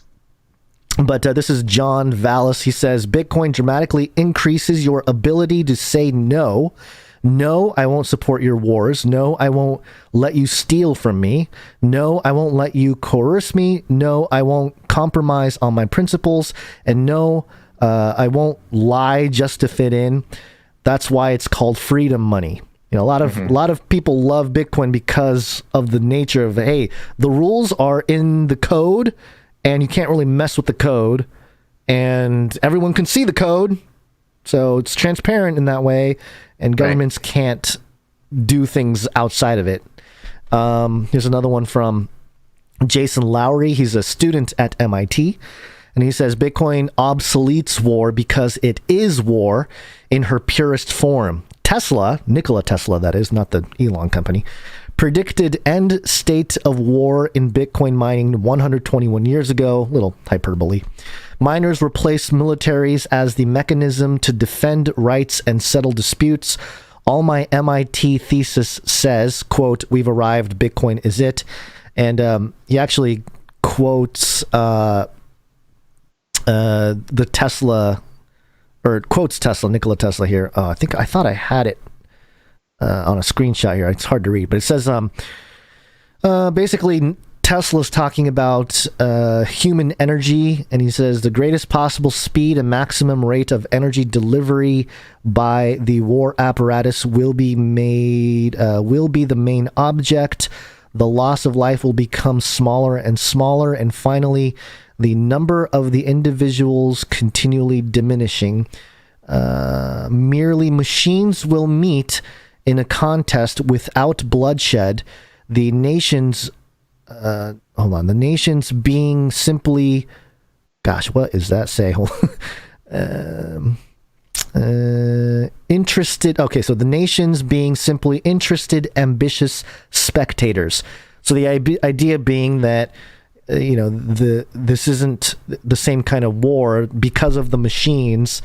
They will fight the war. Basically, they will be the determining factor of war, kind of like your robot war thing, Basil, but in more of a economic sense here. Yeah, and I can see that. I can see that being the case. That if you buy Bitcoin and you hold it on your own, not on an exchange, on Coinbase or something, if you hold it on your own, then you are fighting the system. You are actually casting a vote against central banks. Yeah, and there's a lot of misunderstanding in the chat here. And, we only do these cryptocurrency things every once in a while, but there's a lot of people talking about how they can turn off your cryptocurrency, how they can program, because blockchain can be programmed on a microchip, then it's the mark of the beast. Yo, folks, your money right now, your dollar bills in the system, your money in the bank is already coded. Your money in the bank, they can turn off right now. When you understand cryptocurrency, if you have your Bitcoin and you put it on a USB drive, they cannot turn off your money. They cannot cancel out your bank account. They can't lock you out of your own money. Think of it this way. That's just what it is. I'm just telling you, there's a lot of people who are very stuck on this idea. I understand. And I'm just I'm talking to the people here, just so you know. Right now, they can turn off all your money. You don't need cryptocurrency to have your money turned off. Your fiat dollar bills are under the authority of the U.S. government. They can do whatever they want, and they already code it on chips. That's what the chip on your credit card is. You don't need cryptocurrency to be able to do these things. All right. Right. Okay, so think of it this way. And by the way, Coinbase came out a week ago, and I think they're working with Homeland Security, I want to say. They made a partnership or something. So it's all right, Coinbase is clearly buying into the system, basically. They're being used by the system. And, there's a balance to be had between compliance and just, flat out becoming the puppet for them. But if you're holding your coins on, let's say, Coinbase, technically you don't own them. Coinbase is holding it for you. So if something happens, yes, Coinbase can shut you out and say, no access. Same with banks. Right. So there's a difference between holding Bitcoin on something like Coinbase and holding it on your own personally generated private keys. You holding your own private keys, which is the code to access the blockchain for the money. It's the same as holding cash. Yes. It's just in a digital form. It's a digital form. And yes, we're not saying don't buy gold. Of course, the gold guys have come into the chat now. Yes. We like gold We also. Like gold. We like for the same silver. reasons, by the way.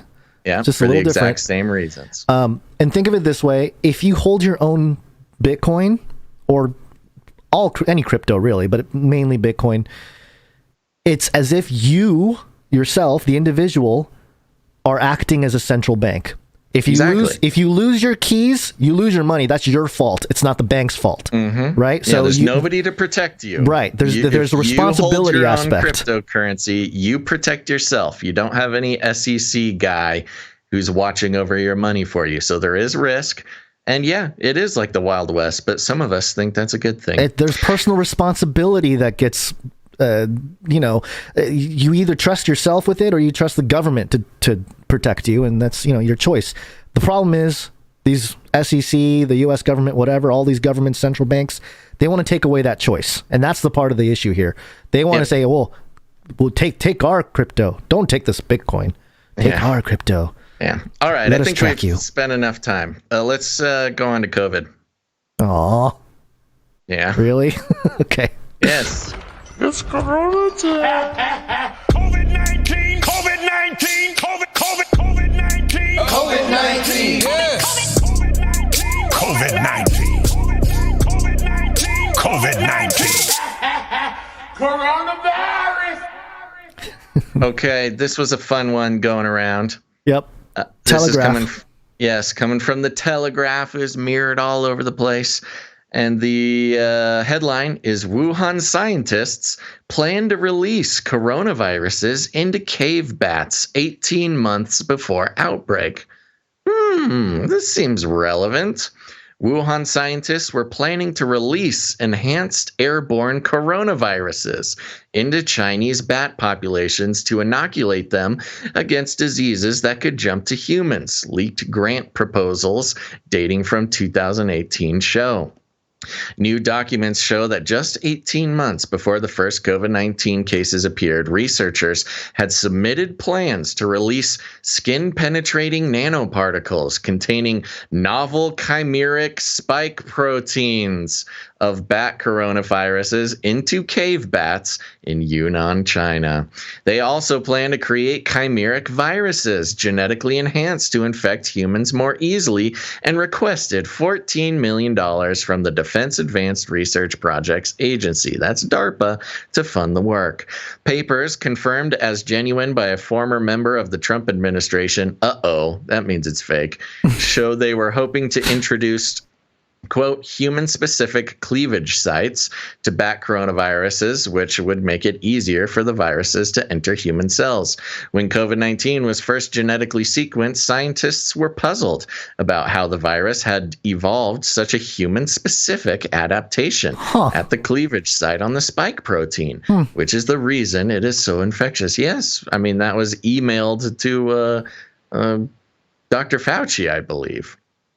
The documents were released by Drastic, the web-based investigations team set up by scientists from across the world to look into the origins of COVID-19. In a statement, Drastic said, quote, given that we find in this proposal a discussion of the planned introduction of human-specific cleavage sites, a review by the wider scientific community of the plausibility of artificial insertion was warranted. The proposal also included plans to mix high-risk natural coronavirus strains with more infectious but less dangerous varieties. The bid was submitted by British zoologist Peter Daszak of Eco Health Alliance.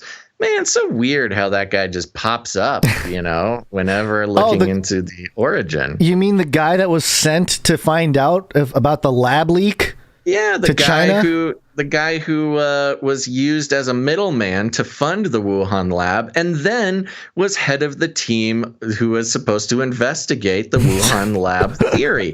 Turns out Peter Daszak thought there was no possible way that this exact thing would happen. But there you go. The bid was submitted by British zoologist Peter Daszak. Of Eco Health Alliance, the U.S.-based organization which has worked closely with the Wuhan Institute of Virology, researching bat coronaviruses. Team members included Dr. Zhizheng Li, the WIV researcher dubbed Batwoman, pictured below, as well as U.S. researchers from the University of North Carolina and the United States Geological Survey National Wildlife Health Center. DARPA refused to fund the work, saying, "It is clear that the proposed project led by Peter Daszak would have put local communities at risk," and warned that the team had not properly considered the dangers of enhancing the virus, gain-of-function research, or releasing a vaccine by air. Look, if DARPA is like, nah, too dangerous, how bad is this thing? It's one thing. The organization that funds like Nazi-based death rays and killer robots and funds the most bizarre ways of killing humans. When DARPA says, "This seems a little dangerous, Peter," you know what it is? It's Hey, Pete. I don't know about this one, Pete. Chill out, Pete. No, you know what it is? There probably wasn't enough cover. There wasn't enough plausible deniability built into the whole thing. Totally. For DARPA to be like, here's our money, you know. I think that's a good. I mean, they're literally putting it on paper. Yeah, and that's the thing. Submitting it. It's DARPA's science, hey, guys. We've got to document everything. Look, we love dreaming up new ways to annihilate the human race as much as the next guy, Peter. But there's a little bit too much of a paper trail here for us. Grant documents show that the team also had some concerns about the vaccine program and said they would conduct educational outreach so that there is a public understanding of what we are doing and why we are doing it, particularly because of the practice of bat consumption in the region.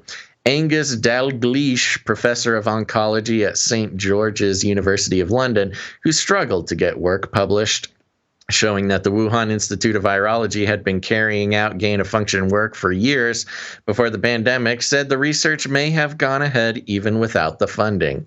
This is clearly a gain-of-function. This is a quote. "This is clearly a gain-of-function engineering the cleavage site and polishing the new virus to enhance human cell infectability in more than one cell line," he said. Daszak was also behind a letter published in The Lancet last year, which effectively shut down scientific debate into the origins of COVID-19. Viscount Ridley, who has co-authored a book on the origin of COVID-19, due to release in November, and who has frequently called for a further investigation into what caused the pandemic in the House of Lords, said, quote, "For more than a year, I tried repeatedly to ask questions of Peter Daszak with no response." Quote, "Now it turns out he had authored this vital piece of information about virus work in Wuhan, but refused to share it with the world. I am furious. So should the world be."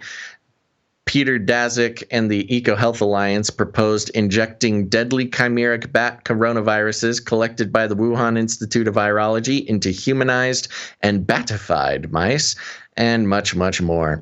A COVID-19 researcher from the World Health Organization, who wished to remain anonymous, said it was alarming that the grant proposal included plans to enhance the more deadly disease of Middle East respiratory syndrome. Quote, "The scary part is they were making infectious chimeric MERS viruses," the source said. Quote, "These viruses have a fatality rate of over 30%, which is at least an order of magnitude more deadly than SARS-CoV-2. If one of their receptor replacements made MERS spread similarly while maintaining its lethality, this pandemic would be nearly apocalyptic. EcoHealth Alliance and the Wuhan Institute of Virology have been approached for comment." And there you go. All right. You know, there's so much evidence on paper for the lab leak theory, which I think it's its own special piece of propaganda that it's been dubbed the lab leak theory, but We'll go with it. But yeah, there you go. More evidence on paper that they had been seeking to literally do exactly what has been done at least since 2018. And so much so that even DARPA was spooked by it. Yeah, I mean, at this point, like you said, the evidence is so overwhelming that, you know, your normie friends, they would have to just they'd have to dig their toes deeper into the sand of denial. And your normie friends will never hear about this. Or if if you share it with them, they're just going to dismiss it, or, again, it's going to have them dig deeper into the denial, the cognitive dissonance. Yeah, well, it depends how brainwashed they are.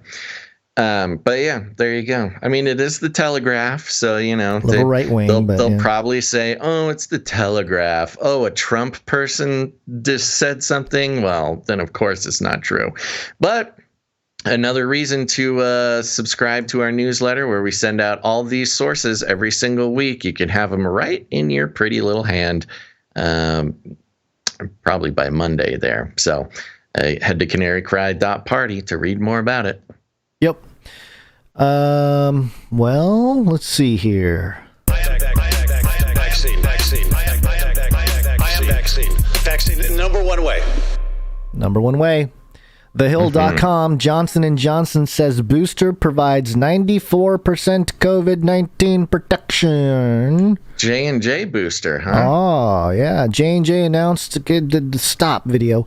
J&J announced Tuesday that the protection offered by its COVID-19 vaccine increased to 94% when a booster shot was given 2 months after the initial dose. So what's the efficacy of 1 month or before the... So if it's 94% after a second J&J shot, which was, promoted as the one jab thing, how was the efficacy before? Anyway, not that good. Apparently. Quote, I think it was J&J. If I remember, their one shot was like 87%. I was going to say in the 80s. Yeah, was what I remember hearing or reading about. Quote, our large real-world evidence and phase 3 studies confirm that the single-shot Johnson & Johnson vaccine provides strong and long-lasting protection against COVID-19 related hospitalizations. Strong and long-lasting protection sounds like a line straight out of a commercial ad. Totally. Strong well, and remember, long-lasting. This is J&J, which was the one shot. It had, quote-unquote, less effectiveness, but also got pulled because it was so dangerous. Yeah. It was giving so many blood clots. Yeah. Additionally, our phase 3 trial data further confirm protection against COVID-19 related death. Mathai Mammon, global head of research and development at Johnson & Johnson, said in the company's announcement. According to the company's phase 3 study, a 2-month booster shot resulted in 100% protection against severe cases of COVID-19 and 94% protection against symptomatic cases in the U.S. Johnson & Johnson vaccine is currently the only single-shot vaccine offered in the U.S., with vaccine from Moderna and Pfizer both administering 2 doses. The pharmaceutical company also reported that a study had found that a single shot of its coronavirus vaccine was 79% effective at preventing COVID-19 infections and 81% effective at preventing hospitalizations. I wonder what the percentage of preventing infection, but more importantly, preventing hospitalization is for ivermectin, for those who get the virus. You or at least test positive. I don't know. I don't know what I'm talking about. Horse head. Yeah, I'm horseman. The efficacy rate is significantly higher than the 66% rate that was shared when the vaccine was first authorized for emergency use. When a booster shot was administered 6 months after the initial dose, Johnson & Johnson reported a 9-fold increase in antibodies that grew to a 12-fold increase in the 4 weeks after the injection, regardless of age. This announcement from Johnson & Johnson comes shortly after Pfizer's COVID-19 booster was recommended by the FDA for administration in people over the age of 65 and those in high-risk groups. I like how they don't say the part where it was just rejected for most of the population. Instead, it was approved for people 65 and older. According to the CDC, Johnson & Johnson COVID-19 vaccine, the most recent to be approved for use, has been administered the least among the 3 vaccines being used in the U.S. Around 14.8 million doses of the J&J coronavirus vaccine has been administered in more than 386 million doses that have been given overall. So, all right. Thanks, Johnson & Johnson. It's funny. They're kind of like playing catch up. Of course, J&J is like the least injected vaccine in the country. It has the most bad press. it was banking on this one shot thing, but turns out they need 2 shots. But it's like they're trying to play catch up. Like, remember us? We're still here. We still have a vaccine, and it works even better when you get our booster. Maybe you should get our booster instead of somebody else's booster. Please, we missed out on all the money. We want more of it. I'm going to add a couple of these links into the show notes. This is medRxiv, and it's not been peer-reviewed. It's a preprint paper. But it says mRNA COVID-19 vaccination and development of CMR confirmed myopericarditis. Oh, and good. I believe the number was, I think it was like 1 in every 1,000 who've gotten the mRNA vaccine. 10 cases for every 10,000 inoculations have issues with myocarditis, according to the study. Yeah, well, that's a lot of people considering how many vaccines have gone out. I think what is that, 0.1%? 0.1% of the people who get it? I think I'm doing my math right. Sure. Which is still, I don't know. I mean, you're risking getting myocarditis, the same amount of risk to actually getting the virus and dying from it. Myocarditis is like the one that they're actually paying attention to, too. Right. If you look at VAERS, there's there's a much larger amount of concerns, but there you go. If they're actually putting one on the books, that's something that they're actually worried about it. Yep. And okay, what else you got? You running through some notes or something? Just one quick thing before we go to the break here. Okay. And it's a tweet thread, and it's by GWMD, Porter Guy 1. He's a Christian, a husband, a father, a family practice physician. He's a patriot. He's #MAGA. Keep that in mind. But apparently he is a practicing doctor. He says, as a primary care physician, I've been on the front line treating COVID patients in office since June 1st, 2020. I've had COVID myself and since have been up close and personal with many more in small rooms, no problems. On a normal clinic day, I average about 30 patients. We screen our patients when making appointments and then at the door before entry with questions and a temperature. As is protocol, parenthetical even though worthless, we wear surgical masks and scrubs that are easy to launder each day.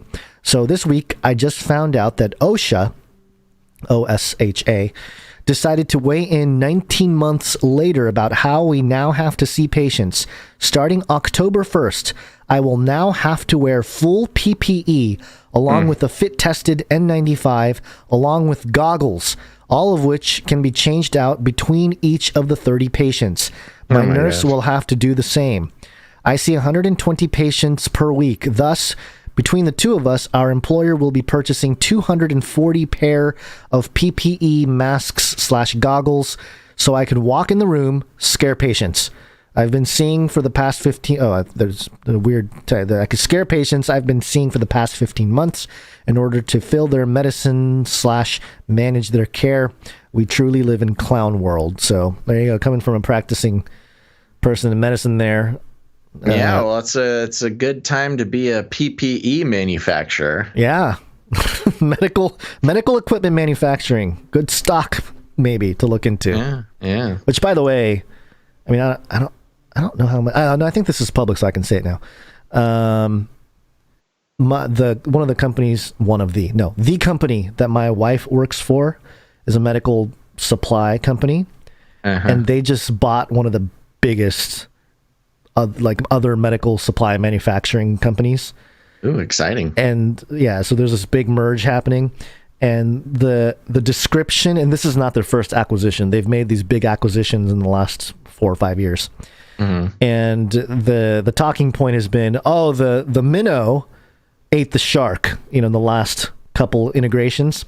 And this time they're saying, the minnow has grown to be the shark, and now it's eating a whale. So it's a smaller company. It's not like this huge medical company. I mean, it's huge for comparatively, but they're kind of run like a mom and pop shop. But they bought this huge medical manufacturing company worldwide. I mean, it's crazy. So, money. Money. Yep. Yep. They're on the right track. So there you go. Sounds exciting. Well, let's take a break while we get our own PPE. It's break time! Come on, take a break. Okay, folks, it's time to take a quick little break, but don't go anywhere because after the break, what do we got? We got politics. Oh, we're going to be talking about Biden, a little Kamala update here. And I'm seeing a number of NEPHILIM updates, Gonzo. The NEPHILIM are active recently, huh?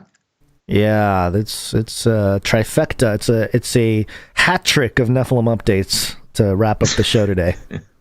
Okay, so there you go. But before we get to that, folks, don't go anywhere because we want to thank some of our advertisers. Today, we are supported by Pfizer-Mectin. That's right, Pfizer-Mectin. It's like ivermectin, except more expensive. That's right. You've heard about it.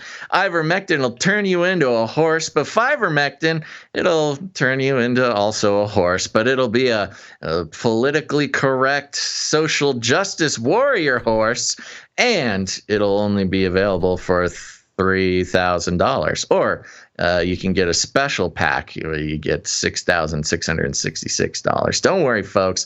Pfizer-Mectin comes complete with a microchip, which will allow you to spend all that digital central bank cryptocurrency as long as you take your pills. Have you seen the recent Alex Jones male vitality rants that he went on? Yes, yeah. Okay, good. Saw it. Titus Ross posted it. He's like, yeah, of course I look like a war-hardened goblin. I'm fighting the Illuminati. War-hardened goblin is a great way to describe that. Thank you very much, Alex Jones. No, folks, I'm just joking. We don't do any advertisers here. That's because we are completely free from all corporate money, which means we are free from corporate influence. That's right. We don't take any money from advertisers, no money even from YouTube or Twitch, partnerships, affiliate codes, nothing. We are completely demonetized across the board, folks, which means the only way that we survive is through the generosity of our producers, because we're on the value for value model. It's a simple system. You know, instead of gathering up your trust and attention and then packaging that up and selling it off to advertisers so they can subtly manipulate your own psychology into acting in ways that don't benefit you, but in fact benefit the financial profit motives of advertising companies and their clientele. Instead of participating in that fun system, we have taken a vow of poverty, which is supported by the producers of the show. And I say producers because that's exactly what they are. In the real world, folks, if you pay for a piece of media to be produced, you are a producer of that show, and that's how the value for value model works. We create the value. We do it 3 times a week. We do the very best we can, and if you get any value at all, if you're tuning in for 1 episode a week or 3 episodes a week, if you've been listening for a year and haven't become a producer yet, you might want to start praying about it, because it sounds like you're getting some value out of the show. And all you got to do is put some value back in. How much value have you gotten? Put a number on it. Pray about it. See what it means to you, and put it back into the system. And it's the only way that the show continues. You know, if people decided, hey, no, we're not going to put any value back in, it'd be a simple decision. I mean, this is not even a decision. The show would just stop. So we thank our producers very much for keeping us on the air. We're glad that you're getting value out of the show, and we are so thankful that you're putting value back in. Now, the first way to become a producer is you can go over to patreon.com/CCNT for Canary Cry News Talk. That's patreon.com/CCNT. Gons, are you ready to thank some producers? Yeah, I do want to just say, you always talk about how we took a vow of poverty, and I want our listeners and producers and everyone to know that it's a relative kind of poverty. It's not like it's true. We don't live in boxes. Yeah, we have computers in front of us and stuff. We have not taken the official government-sanctioned Catholic Church-defined vow of poverty. It is. I was using humor to communicate an idea, folks. But there you go. Okay, now are you ready? Yes, I'm ready. Just want to clarify. Sure. I want to thank our new producer over on the Patreon, and that is producer Me Texas Profile. All right. Thank you very Texas. much. Me Texas Profile coming in, becoming a producer. Thank you very much for your support and for committing to keeping the show going. Me Texas Profile. And that's all. No more producers over on the Patreon there. But don't worry, folks. If you don't like Patreon, that's okay. We support you. That's why we have CanaryCry.Radio.com/support. CanaryCry.Radio.com/support. I gotta. Laura in the YouTube chat says, I will never be a producer, period. Ouch. So that's pretty cool. Thanks, Laura. I'm not sure. I guess Laura doesn't get any value out of the show. She just likes to come and hang out. Actually, and I did miss one of the other producers. That was, we also have, sorry, I'm distracted. We have patreon.com/CanaryCry.Radio. The Canary Cry Radio is our interview style show we've been doing since 2012. You should definitely check it out. You can find it on your podcast players. And we have an upgrading producer there, and that's producer Learbag. Came in and upgraded his producership. Thank you very much. Thank producer you, Learbag. Learbag. Good stuff. Yeah, I'm sorry I missed that. Okay, now we can head on over to CanaryCryRadio.com/support, which is a great place to become a producer. There's all sorts of fun suggestions there if you don't know what or how many things to produce. But you can also support the show with your cryptocurrency. You can come in with a monthly producership if you want to commit to supporting the show on a monthly basis. Or if commitment is not your thing, you can go ahead and make a one-time producership in any amount. Gons, who do we have coming down on the page? I just want to say, Laura in the chat, she is a producer. Okay. She says she gives $3.33 a month. That's your producer. Why did she say she will never be a producer then? I don't know. I don't understand. I don't understand either. You are a producer, Laura. So thank you. Okay. They just slammed me. Look, I didn't slam you. You said the words, I will never be a producer. But if you are a producer, then you are one. Laura, come on now. All right. Well, we want to thank all of our producers, especially the ones coming in through the PayPal on a monthly basis. And yeah, we don't always read the names, or not. I mean, we read the name when they first come in. Didn't recognize you as a producer, but yes, it's kind of hard to name all of the recurring producers on every episode, so we kind of left it out. But is somebody asking you about this? Because you've gone back into talking about this in the sections. Are people asking why they're not being read every month? No, but I've had to answer it recently, so maybe it's just on my mind. With the monthly producers, you become a producer, and we thank you and we read your name. But yeah, we don't read every monthly producer every month when they come in. That's just part of the deal of being a monthly producer. Yep. If you want your name read again, you can come in with a little boost, a little bonus. Yep. But we have some producers to thank for this episode for contributing with their treasure for episode 392, which apparently I didn't label properly in our little document there. And the first person to thank is producer Vincent B. Vincent B coming in. He's our executive producer for the day. Where'd you find this?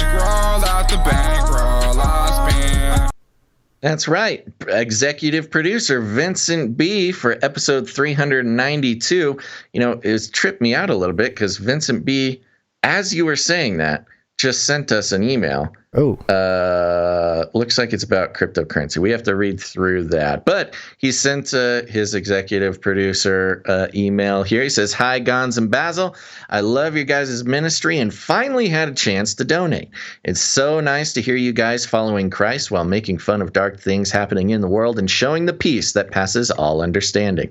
On the virus/WACCINE, it's the sun, guys. They are sun worshippers. The last time the magnetic energy from the sun dipped this low was 1918 Spanish flu. The sun reached its 100-year magnetic low in December 2019. There have been lesser pandemics of flu-like symptoms, and they all track with magnetic radiation from the sun.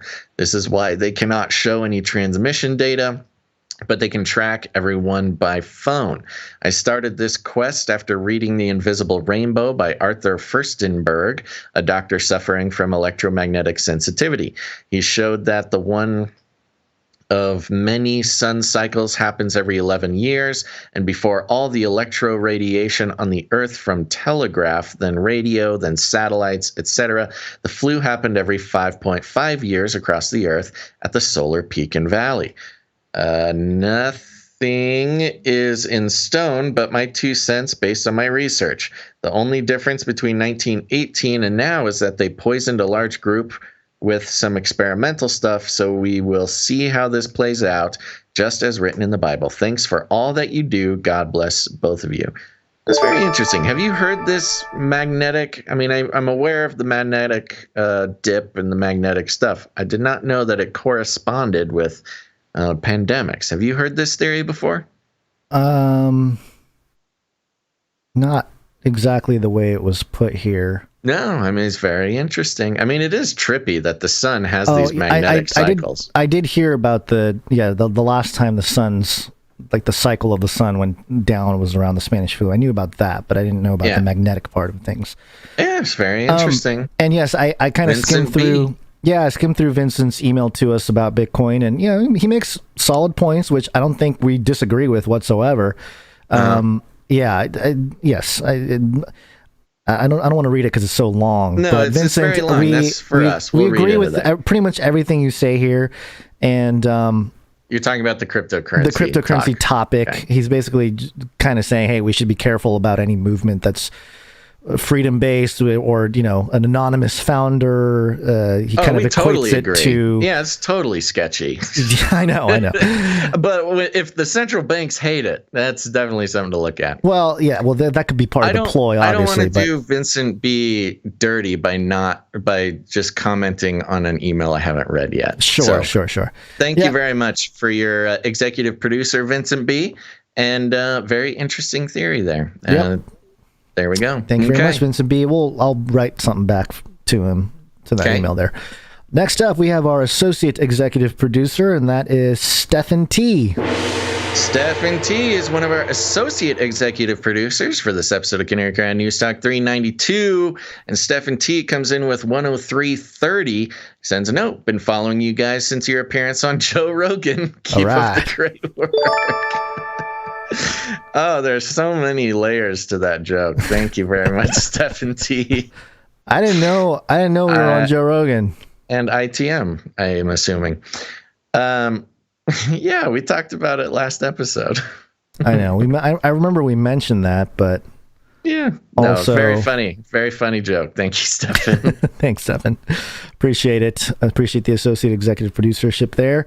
Next up, speaking of crypto, we got a little Ethereum from Andre. And Andre is our crypto associate executive producer for today's show. Comes in with 0.035 Ethereum. Thank you very much. And a note, since evil is generally just corrupted good, as C.S. Lewis says, and Jesus' ministry was about 33 years, technically at least 33 years, could it be that the cultic use of 33 as referring to the great work actually stems from a corruption of its connection to the great work of Christ? Read John 19:30. God bless Andre. Yeah, I think you bring up a great point. I mean, that is really a foundational part of occultic practice, is harnessing power from other places and manipulating it for self-will, basically. So yeah, I could totally see how 33 could have been sort of grasped from the idea of Jesus's ministry and manipulated into the other great work, or great reset, or great reassessment, or great build back better, whatever it might be. Yep. That's a pretty common thing we see, a pattern, I guess, that you see often when it comes to any kind of occult numerological significance. And actually is written in a lot of occultic materials. Yeah, they actually do reference Jesus' 33 years of life and ministry as part of it. Yeah. A central source of the numerological power. Yeah. Thank you very much, Andre. Appreciate it. Next up, we have Lee A. Lee A coming in with 4665. 4665. What do you think that was, Gons? What do you think it means? I don't know. I don't know either. Didn't get a note from Lee, but thank you very much, Lee. Thank you, Lee. Next up, we have Scott K. We have Scott K, who's on a streak. Scott K has been supporting the show 52 episodes in a row. He comes in with $13.92, which I wonder if that's $11.11 plus fees. I don't know. Thank you very much, Scott K. Thank you, Scott K. Oh, no note. No note. No note. All right. Thank you, Scott K. Next up, we have Heatherus. Heatherus is back. Oh, and I forgot to put Heatherus is most certainly on a streak. Yeah, she's on a streak. Women rule! That's right. I got to do all of it because, it's Heather Russ. It's a combo there. Yes, and it looks like, the thing is, Heather S. comes in a little bit late the past couple episodes, so they never, I keep mistaking. We did. Heather S. came in last episode for sure. I know. I'm trying to figure out what the... I'm seeing 4, 5, I think they're on 6. Oh, you think they're on 6? Okay, There you go. They've been supporting the show. That's Heather and Russ. Heather Russ. Been supporting for 6 episodes, which means that Heather S is on fire. Thank you very much, Heather S. They send a note. Hey, Gons and Basil, our donation today is for Mark 1333. Mark 1333. Keep looking, keep awake, for you do not know when the appointed time is. Can you play Are You Even Woke? You got that one laying around? I didn't have it ready. Okay, Sorry. I'll finish out the note while you do that. P.S. Basil, we'll name our next pet after you. We recently lost our 17-year-old kitty. Oh, my goodness. To cancer. Yeah, I know that. And our 70-year-old California desert tortoise. Whoa. What? That is crazy. Awesome. So you'll either have a kitten or a tortoise namesake. Thanks for everything, Heather S. Oh, you're making my dreams come true. Wow, I couldn't even choose between a tortoise or a kitten. You should do the tortoise because they live longer. That's a good point. Yes, the legacy. It's a longer legacy. Or both. You could get both. Name one Basil, name the other one Rosewater. They're both great options. Wow, I really guess it's shameless spreading of the. Hey, I gotta leave some sort of legacy on this earth, Gons. Think I'm gonna do that being a podcaster? No, this tortoise will outlive us all. Are you even woke? There you go. Thank you very much, Heather S. for your continued support. Thank you very much. Next up, we have Big Tank. Big Tank, what's your 20? Oh, man, I really need to get this stuff lined up better. Oh, no. I'm still not used to the new format. This is Rubber Ducky. What's your 1020, over? Check in. We got us a convoy, over. Big Tank has been supporting the show for 15 episodes in a row, which means Big Tank has reached the level of Rocket Man. Is it Rocket Man? Oh, it is Rocket Man. Rocket Man. Burning out his fuse out here alone. I did wrong math. Wrong math? Yeah. Ooh, I'm telling your mom. No. Big Tank. Don't do it. Big Tank comes in for I paid for your Kumon for years. 1111. Thanks, Big Tank. Says, just want to say how much I appreciate y'all and the show. Truly believe God is using y'all for such a time as this. Big Tank. Thank you very much, Big Tank. Thank you, Big Tank. Next up, we have Aaron A. Aaron A. Okay. Which is Aaron A. Is this someone else? Is this a new person? This is a mystery. If it's because we get confused with the name Aaron for some reason. We have a few knights or 2 knights, right? Named Aaron. Something. At least one. Yeah, at least one for sure. Aaron. The problem is because we're so addicted to anonymity, we don't record the real names of our knights. So if a knight comes in and they make a producership, you got to let us know who you are. And if you're we have Sir Aaron, Knight of the Wabanakis in the Valley of the Mighty Kentukuk. Yeah. That is our Aaron, who is a knight.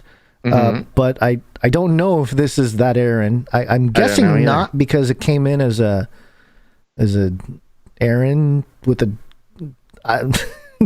You know my issue with this, right? I guess, yeah. It's just Aaron A. His name's Aaron A. I know, but is his middle okay? You just got to be careful now. I know. You're bordering on doxing somebody. I get that. And it's not, the humor of this is not worth doxing somebody. All right, okay, fine. So thank you very much, Aaron A., for your support of $11. I'm just saying, man. It's weird to have. Anyway, okay. So many Aarons. The Aarons are on to us. So many Aarons in more ways than one. Our commitment to anonymity is eating away at me right now, because I want to explain. Handle it. Let's just keep moving. We got to get out of here before you dox Aaron. Come on. Next up, we have Sir Casey, the Shield Knight. Sir Casey, the Shield Knight, is on a streak. He's on a super streak. Hit the jingle! Come on, everybody, we're going! Sir Casey's been supporting for 61 episodes in a row. Comes in with a pocket full of sevens. Thank you very much, Sir Casey. I think I like getting you riled up just as much as anything else. Keep moving! Producer JC is next. Thank you very much, JC. JC's on a streak. Been supporting for 15 episodes in a row, which means JC is a rocket man. Rocket man. Burning out his fuse out here alone. Pocket full of sevens and a note. Basil, I wanted to formally invite you to our... Oh my gosh, I just scrolled out of the way. He wants to formally invite me to something. Basil, I want to formally invite you to our Rocket League Club, Meals on Wheels. Thanks. Thank you both for another excellent show, and thanks for keeping your eyes on the rise of the mandators. Oh, mandators. The mandators. The mandators, yes. I thought it was like a fantastical creature, like a minotaur. This is awesome. Thank you. You know, I actually got a couple of notes after talking about video games last episode. I was talking about Apex. I got a nice note. You know what? I should read this note. Let me pull it up. But I had some people who want to play with you. I got some invites from some gamers, and they were looking for my gamer tag. And yes, you would not be able to find my gamer tag. So if you go searching for gamer tags and one pops up, that's not me. But yeah, let me read this note from producer. This is from Michelle and Karki. Karki is the son's screen name. It says, "Greetings, my son and I listen to every episode together while I'm working. This last week, Basil mentioned that he's been playing Apex Legends lately. My son plays that also. He got really excited about the prospect of playing with Basil, but when we tried to search for him, Truther Faker was the only account we could find." Truther Faker. What are the odds that they search for me and there's an account called Truther Faker? It's the CIA shill posing as you, trying to well, it was funky misdirect.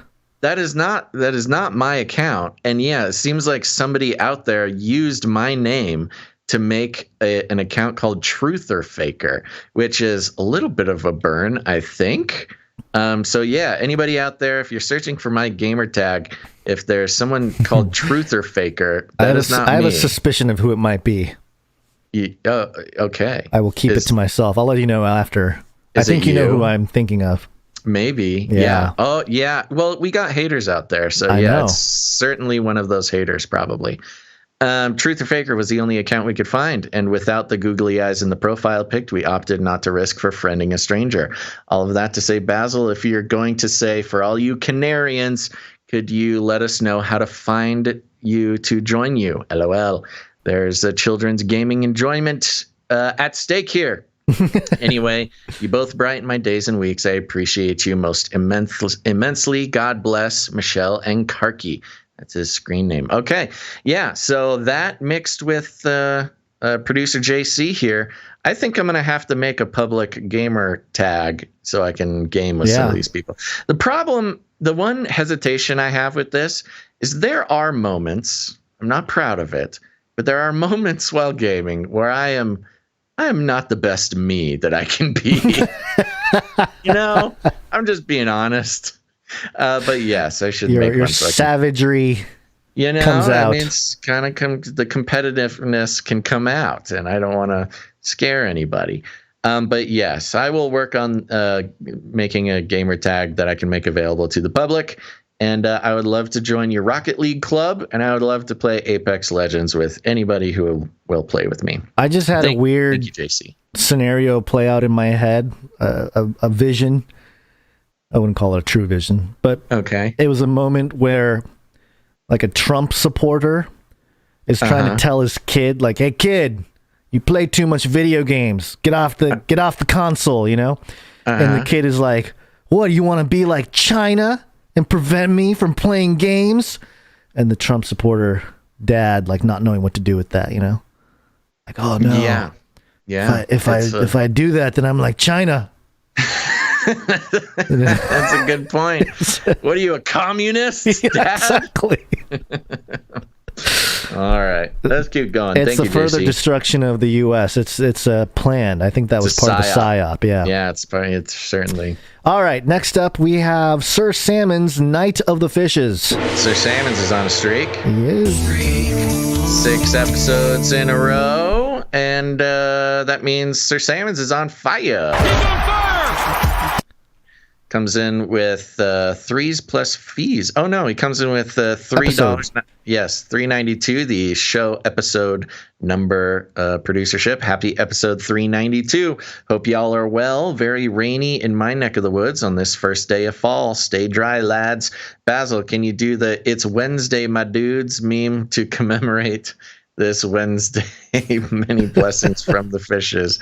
What is the Wednesday, my dudes meme?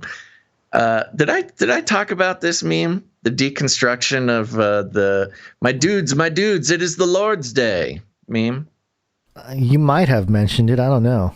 I spent a lot of time deconstructing this meme in my personal life, in people around me, the real life people. I did not remember doing it on the show. You might have mentioned, now that you mentioned it, you may have mentioned that aspect of it, that you did some kind of breakdown. Okay. But maybe not the full breakdown. I don't know. I don't know either. But hold on. I need to look this up because hold on. It's Wednesday. It's the 22nd. Yeah, it's because okay, I'm seeing this as an actual thing. What's happening? I'm confused. Can I read his note? Okay. Or you already read his note, so okay. No, okay, I'm ready to do it. Okay. I got it. I forgot. It's an actual video. Okay, ready? Yeah. It's Wednesday, my dudes. There you go. You're welcome, Sir Salmon's Night of the Fishes. Man, the level of monkey that you are to our producers is fantastic. They just produce a show and they just tell you to do something. You're like, yeah, I'm here to please, dance. Man. I'll dance. These people keep food in my belly. I will scream out memes as much as I need to. Thank you, Sir Salmons. I might have to mark that point. There was another point where you were screaming and yelling earlier that I thought would be good for top of show, but that one might take it. All right, next up we have Tinfoil Hat Man. There he is. Tinfoil Hat Man comes in with 3s and fees for she's and a note. I would like to donate this in the name of my daughter Anna, who is celebrating her sweet 16 on Thursday, officially making her an Illuminati handler. All right. If you could play the new COVID jingle for her, it would be awesome. From Tinfoil Hat Man. Okay, this is going out for birthday girl Anna. COVID-19, baby. It's Corona time. COVID-19, COVID-19, COVID-19, COVID-19, yes. COVID-19, COVID-19.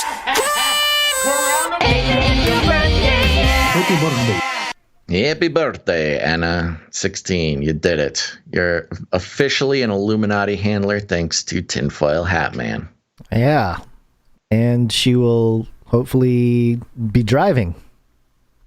Yes? Okay. 16? Hopefully. Isn't that the age? I don't know. These days, at least in my area, kids at 16 are like, rather sit at home.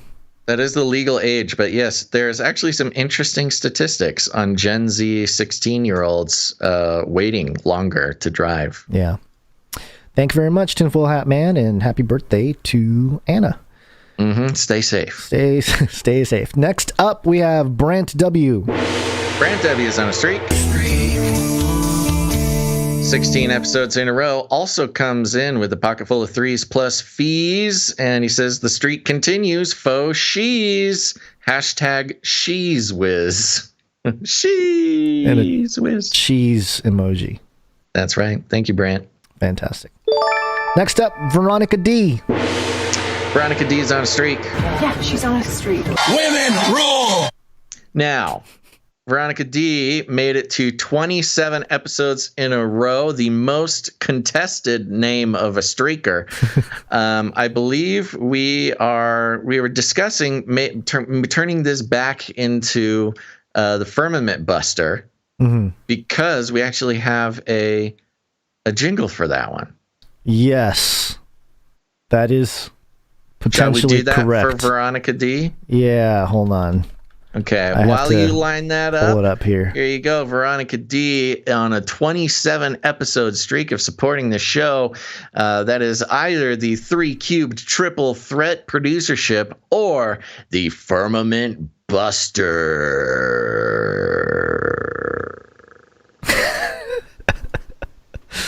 Trying to drag this out for you. I get that. Found it. No, okay. I have it here. Hold on. I have to. Loading. Yeah, I got buffering. Buffer loading. Please all hold, the above. Veronica D. What? Your jingle is loading into the system. No, I thought it. See, that's the thing that's weird. I did the word search for it, and it didn't show up. So what's the deal? Okay, so yeah, I have it here. Hold on. I know we have still not shattered that highest and hardest glass ceiling, but someday someone will. Oy, gotta get rid of that snappy sound at the end there.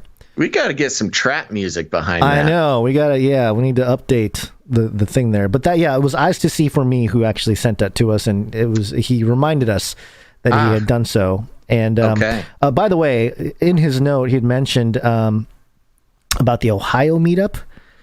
And let's see, can the Canarium access and download the Dove street art?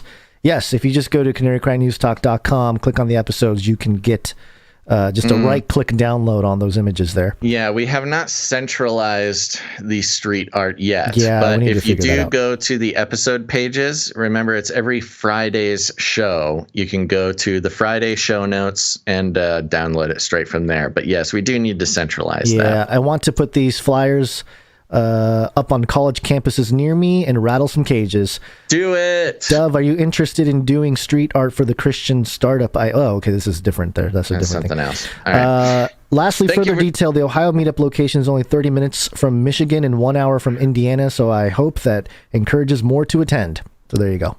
Okay. Yep. All right. Well, we'll put that on the meetup section. Thank you very much, Veronica D, and congrats on being a Firmament Buster triple threat, coming in with a pocket full of threes. There's a lot going on with that 27. I know. All right, next up we have Giants Bane 16.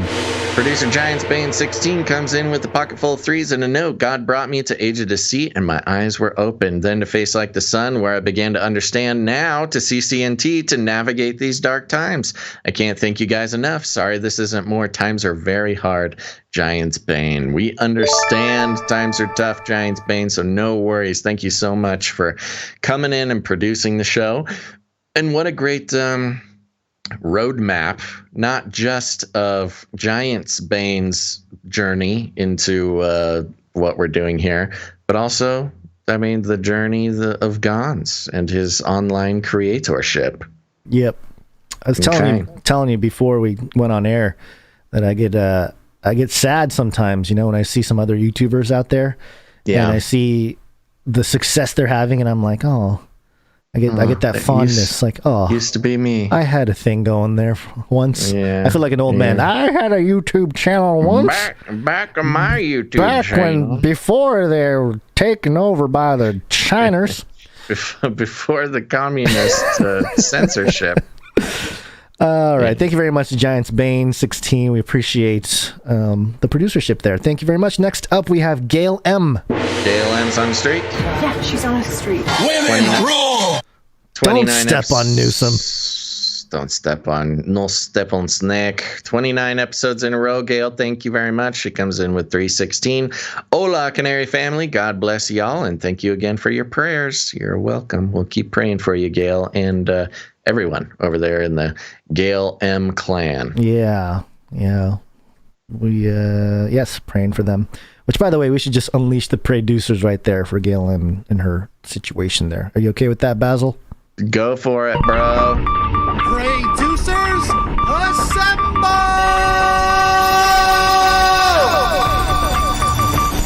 Thank you, Gail M. Next up, we have Runk Smash. Runk Smash is on a streak. 16 episodes in a row, coming in with 203. That's a penny for each character of the following microfiction that reads like this. The door opens on a man looking out his window on the city, his broad neck and shoulders supporting 3 massive robotic arms, making him resemble a rock'em sock'em robot. Without turning, he says, "Welcome home, Basil. Do you still have your hat?" Oh my gosh. Dun, dun, dun. What could possibly happen next? Thank you very much, Runk Smash. Thank you, Runk Smash. Next up, we have Juan A. Juan A's on a streak. 19 episodes in a row. Well, hold on. Runk Smash is saying multiple. Read 'em, Basil. Are there multiple Runk Smash micro thingies? I can check. Oh, you know what? I'm looking, and there's a whole bunch that have come in during the show. Oh, maybe that's why we haven't. Okay. Well, you know what? Fine. I'll do it. I'll read through them here. Then Runk Smash came in again, says Basil and NFG are sneaking through a nondescript office looking for a certain meeting. When they hear 2 men arguing, "Pete, listen, this is too risky, and that's DARPA's official stance. It's flipping time," whispers. Oh, it's flipping time, whispers Basil. That's good. Okay, we got another one here. Oh, this was from Eric Runkle, came in again with 111. And a note, can I get the producers to pray for my son, Sean? He may have broken his wrist. He's on his way to the ER. Okay, there you go. Producers assemble. Producers, assemble! That's right, producers assembling now. I can see the montage around the world of the producers stopping what they're doing and praying for Eric Runk Smash's son for a possible broken wrist. That's no fun. No fun at all. He's on his way to the ER now. Thank you for letting us know, Eric. And hey, at least he's going straight to the ER. Didn't wait like me when I broke my hand. I waited for a week, and I'm like, just a scratch, just a bump. Yeah, if you think you broke your wrist, go ahead and a little different. Take care of it right away. Yeah. All right, there you go. Thank you for that alert there, Runk Smash. And yes, we'll be praying for your boy. Yep. All right, then we are talking about producer Juan A., who's been producing for 19 episodes in a row on his streak. Comes in with 111 and a short note, says, "Have a good day." Thank you very much. Thanks, Juan. You also have a good day, Juan. Okay. Who's next? A couple more here. We got Ciara coming in. Okay, Ciara comes in, and a note to She's rule. Got to be on a streak, right? No? Oh, yeah, she came in during the show. I couldn't get her streak. So, yes, 24, Ciara, looks like. That's right. Ciara's on a streak. Yeah, she's on a streak. Women rule! 24 episodes in a row, and a note here to rule over the day and over the night and to separate the light from the darkness. And God saw that it was good. And there was evening and there was morning, the 4th day. Genesis 1:18 through 19 ESV. I added 19 too because I happened to be sick 4 days. Anyways, thanks for prayers. Feeling better. Okay, good. There you go. Producers, a little update on Ciara. She's feeling much better. That's good news. Good stuff. Lastly, this also just came in, but I thought we would include it because I'm sitting here. And it's Robert T. coming in. Robert T. Thank you very much. I don't see a note or anything. Notes... Twitter, Tango _ 777. So it looks like Tango down 777. Oh, I see. Okay. Robert T. Tango down 777. Thank you very much for producing the show. There you go. That's it. That's it for the treasure. We did it. Thank you for all of our financial producers there. We can't continue doing the show without you guys, and we appreciate it very much. Yep. Thank you so much for your producership. And there are other ways, though, other than just your treasure, to produce the show. Mm-hmm. And that is with your contribution of time or talent or both. And we do want to thank Jade Bouncerson for doing the timestamps for episode 391. Thank you very much for that. Mm-hmm. And that'll help people on YouTube especially. The timestamps are also listed in the episode show notes for those of you who go there. It helps you navigate the episode. It helps you navigate some of the topics. So thank you very much, Jade Bouncerson. Thank you. But you can also produce jingles. We have a new jingle.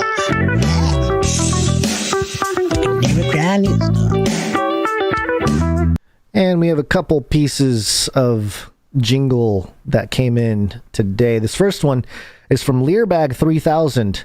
Okay. And he says, "Hey gang, I may not have been born in the 80s. Wow, makes me feel really old. But I'm a man of my word. Here is my millennial take on 80s retro synth pop per request. Enjoy? ? LOL. P.S. All glory to God for blessing me with my musical abilities. The praise for the Kenneth Coveland jingle on Monday's show definitely gave me the egotistical tinglies. Insert Spider-Man. They love me meme, but it's moments like that where we need to remind ourselves of the creator of all things. John 5:30, I can of mine own self do nothing. Glad y'all like my jingles. God bless fam. Learbag, or recently referred to as Moonbag, in a live BTC market watch by a stranger for my opinions on BTC. Thought that was funny. So here is 80s Retro by Learbag 3000. I don't think it should be mandatory. I wouldn't demand to be mandatory. That was a lie. Requiring federal workers to get vaccinated, requiring healthcare workers to be vaccinated, calling for vaccine or test requirements, enter big venues, vaccine and or test protocols. There you go.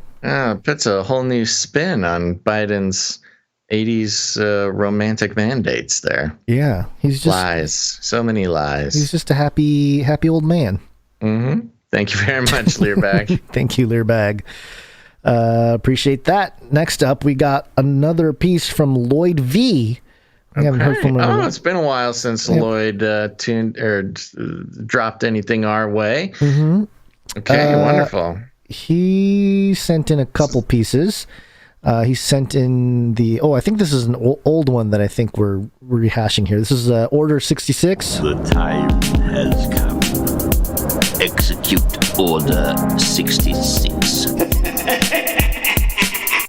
It's really good. That's good. I like it. Yeah, and that's good. And that's just in time. I think, because we got some streakers coming up on that number there. So we might use that in the future. Yep. And the other one is Robot Wars. It's robot fighting time. Good stuff. He says, "Hey guys, attached time." Yeah. Attached to this email are an ISO of the host of BattleBots saying it's robot fighting time. Thought it'd be useful since the robot apocalypse is around the corner. Yes, we will definitely use that one. That is useful. And the Execute Order 66 jingle that I made earlier on this year, maybe you could use it as the jingle for the 66th producer streak, which I think we will. Let me label that properly so we don't forget. And then thanks for all the greatness. God bless Lloyd VPS. My little Canarian Alaya is 6 weeks old tomorrow and doing well. Oh my gosh. She listens to CCNT with me from time to time. Oh, no wonder we haven't seen anything from Lloyd. He's got little Aliyah to take care of. Or maybe it's Aliyah. Aliyah, maybe? Yeah, Aliyah. Aliyah. Beautiful. Well, congratulations, Lloyd V, and thank you very much. He's our Canary Cry Dutchman. 6 weeks, too. They're so helpless and cute. Canary Cry Dutchman and a little Dutchette. Yep. There you go. All right. Thank you for the jingles. And we appreciate... oh, my gosh. Oh, wow. Finally happened, folks. Yeah. What was I saying? Something good about the people that send jingles. But we also have art to share with you. One art, please. And the first piece comes from Dame Allie. One art, please. One art, please. Another one from Allie now. Here it is. And, we didn't cover this story. It was very popular topic. Have you been following it? I have a little bit, not too much, but I've just been seeing, what the headlines are and what people have been reporting out there. But it's a story of Gabby Petito.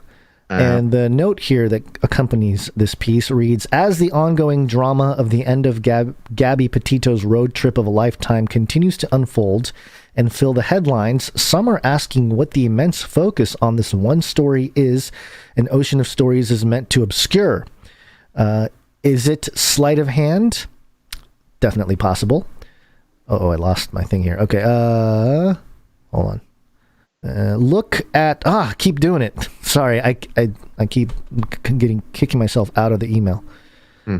Look at this over here and not that over there.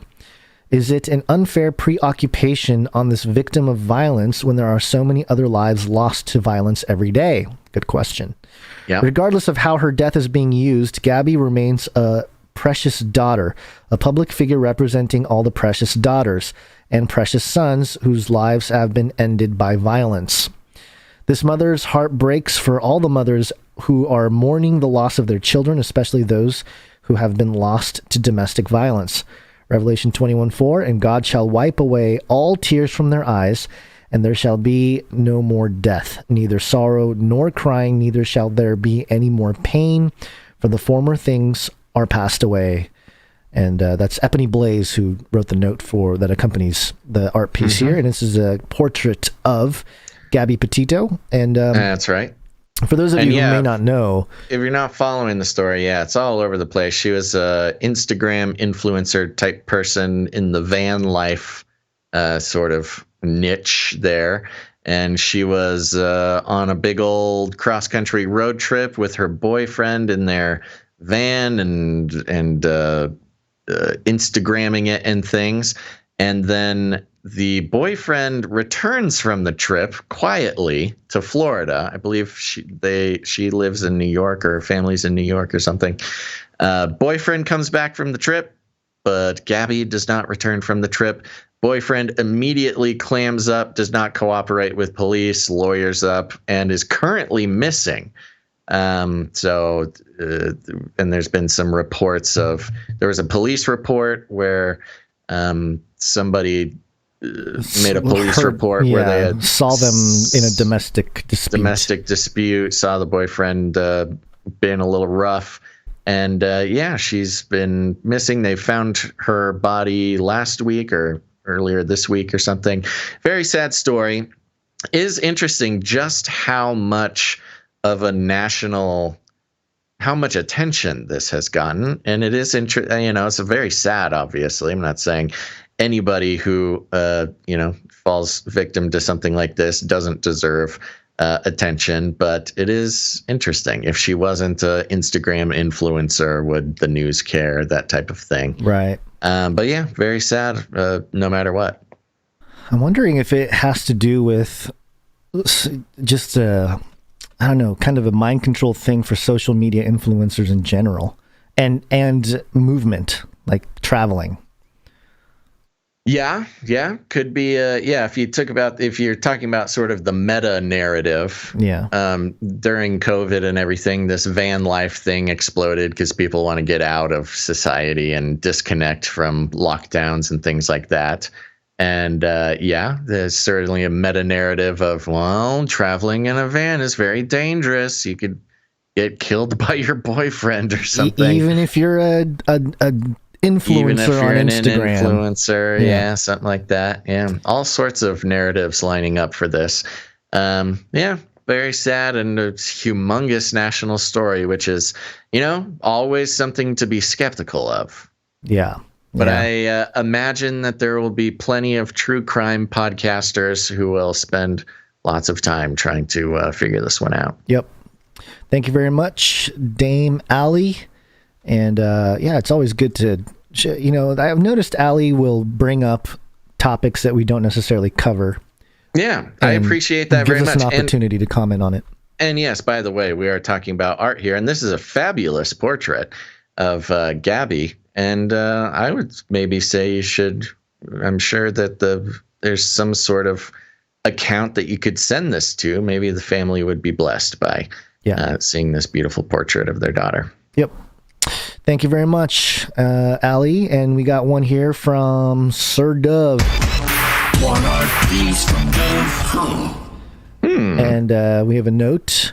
Had the idea for this from last week after you guys said the episode was brought to you by Uncle Joe's Boy Your Hair Smells Good hair products. So I thought I'd bring an ad for that to life in the Canarium. Hope you guys like it. Keep doing what you do. Now keep praying for yins. Now remember, Dove is doing this with a broken hand, right? Yeah, he's doing this with a broken hand. And I want to make sure to give credit to Runk Smash for sending me the idea for the ad in the first place. So we got a real cooperative effort here. And Dove, incredible, incredibly done. I know that especially knowing that you are fighting the good fight of your broken hand over there. But you would never be able to tell because this is fantastically done. And that's right, folks. It's Uncle Joe's Boy Your Hair Smells Good hair therapy. And he made the logo for this is incredible. It's a nose peeking through some hair in a very very well done logo format. Never know where he may. What does that say? Show. Never know where he may show. Uncle Joe's Boy Your Hair Smells Good hair therapy. And yes, we've got Jen Psaki in her black and white striped dress in the shower. And Uncle Joe in his blue suit and a pink hair cap, just coming up, getting a nice whiff of that Psaki hair. Behind them is the White House seal there, which is very fun and interesting. We've got the bottle, Uncle Joe's Boy Your Hair Smells Good hair therapy, full spectrum, smell good and shining. Yeah, what is that? Yeah, smell good and shine. I can't zoom in enough to see some of these little Easter eggs gone, so you'll have to lead us through. Yeah, the bottles here, you got one conditioner, one shampoo. And at the bottom, it says, warning, may attract whispering old man. That is true. A couple more details. Biden has a China lapel on his blue suit. The White House, on top of the White House is a flag with the reset. Instead of the American flag, it's the reset symbol. Oh, yeah. The Great Reset, Details, my goodness. And then down in the far bottom right corner, it says not advised for use in people under 18. That's true. You don't want Uncle Joe to come smelling you if you're a minor. And the bar of soap that Jen Psaki is, it's on the podium here, is a canary holding what looks like a paintbrush. And kind of it's not derpy eyes, it's the half-opened sleepy eyes. Yes. Very good. Thank you very much, Dove. And you're killing it, even in your, what doesn't kill you makes you stronger, Dove. And I'll be praying that your affliction develops your skills even more. Yeah. Well, I think that does it for the producers for this episode 392. Thank you very much, everybody who helped produce the show. You got your Canary Cry meetups real quick. Canary Cry meetup. Go to CanaryCry.Meetups.com. Find out if there's a meetup near you, or put together your own and that's always encouraged. There's instructions on how to do that. Ciara is doing the meetup in Ohio, October 30th at the Basil Pizza and Wine Bar. And I think this is the one that was mentioned by Eyes to See for me. And just going back to his note, it's only 30 minutes from Michigan, an hour from Indiana. So, the hope is that it encourages people in Michigan and Indiana to come join the Canarians that will be meeting in Ohio on October 30th. Other dates, NorCal, November 6th, SoCal, December 4th. That's being led by Ciara. And ideas for 2022. We have the EU meetup with Mr. Jag heading the way. The Vienna Christmas Market on the 27th of November. We have the Arkansas meetup, September 25th. That's coming up this weekend, I think. This Saturday is Pikeland. So make sure to contact surrealgray@gmail.com. That's Pizza Rat for the Arkansas Pikeland meetup. Cool. Can't wait to hear about it. Yep. And then Louisville, Kentucky. Contact Tony, Awake, O Sleeper, and Rise @gmail.com. The most Masonic meeting flyer that we've ever seen in Louisville, Kentucky, October 31st at 6:66 p.m.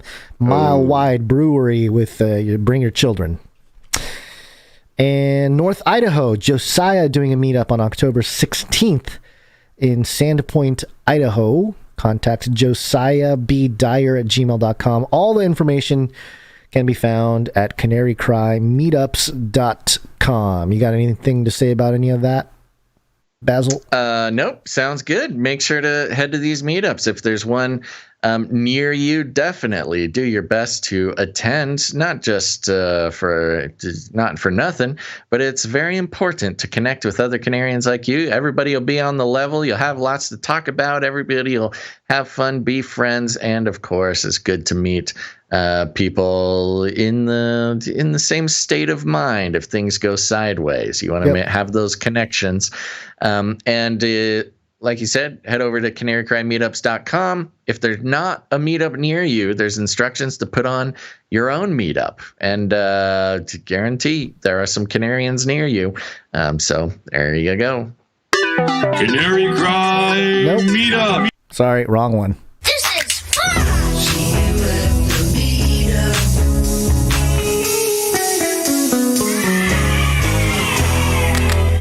And before we wake up, of course, as always, remember to head to CanaryCry.Party for all the links for the newsletter, the social media stuff, the Discord channel, CanaryCry.Community, and of course, subscribe to all other platforms. You must do it.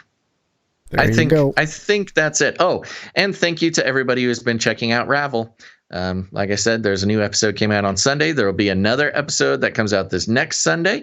If you haven't checked out Ravel yet, it's another podcast that I've been working on for quite a while, as not your Sunday morning sort of podcast, but we do put it out on Sunday morning for those who are looking for sort of deeper, interesting ways at looking at the Bible and theological concepts. I do it with Dr. Christopher Ryan Gates, who is a PhD in biblical interpretation. So if you're looking for some more podcasting, a little bit more less fringy, but still very engaging biblical information, go check that out. It's called Ravel. There are 2 of them. Just find the one that has my name on it. Okay. Runk Smash says Ravel rocks. So there you go. Oh, and Just for Ya says Love and Ravel. There you go, folks. You heard it straight from people in the chat. All right, let's wake up. Wake up time. Hey, yo, wake up. It's Latin for many. Tick. Now suck your blood. Now suck Politics. Your blood. NewYorkPost.com. GOP Senator Cotton blasts Biden's UN General Assembly speech. Disgrace! Oh, yeah. Senator Cotton, not a fan. Nope. We played some clips at the top of the show. Let's hear some responses here. Tom Cotton was a notorious Republican, anti-Democrat, everything here. Yep. President Biden, quote, walked into the United Nations and slapped a giant kick me sign on Uncle Sam's back. with his remarks before the General Assembly Tuesday. Senator Tom Cotton told Fox News. Very colorful illustration there. Quote, "The speech was a disgrace at the United Nations, and in particular as it relates to China." Cotton told host Laura Ingraham of Biden's address, which did not refer to America's largest geopolitical rival by name. Quote, "He bent over backwards to consolate and appease the Chinese Communist Party." In his address, the president sought to reassure his audience that, quote, "We are not seeking a new Cold War or a world divided into rigid blocks." The quote, "The United States is ready to work with any nation that steps up and pursues peaceful resolution to shared challenges, even if we have intense disagreements in other areas," Biden said. Quote, "Because we'll all suffer the consequences of our failure if we do not come together to address the urgent threats like COVID-19 and climate change, or enduring threats like nuclear proliferation." Quote, he said, "We don't seek a new Cold War," Cotton remarked. Quote, "Well, China has been waging a Cold War against America and our workers and our military for decades. So the question is not whether we seek one. The question is whether or not we will fight back in it." I will agree with that. I mean, we talked about how we were in a Cold War with China like a year and a half ago, you know? Mm-hmm. Quote, "Yet Joe Biden wouldn't even say the word China," the senator added. He's apparently too scared to even mention China's name in a speech addressed to the world leaders. What kind of signal does that send to them? What kind of signal does it send to the leaders of Beijing? I can tell you what they're doing right now. They are laughing at Joe Biden. I don't know if I like that analysis, because we're laughing at Joe Biden. Does that make us communists? Nothing wrong with laughing at Joe Biden. Yeah, Senator Cotton, you should maybe laugh at him too. I know things are serious. Well, Senator Cotton is a partisan operator. Sure. Yeah. Washington and Beijing have butted heads in recent years over a variety of issues, including trade, intellectual property, China's military ambitions in the South China Sea, and the response to the COVID-19 pandemic. Efforts by the Biden administration to open discussions of how to counter climate change have been largely rebuffed as well.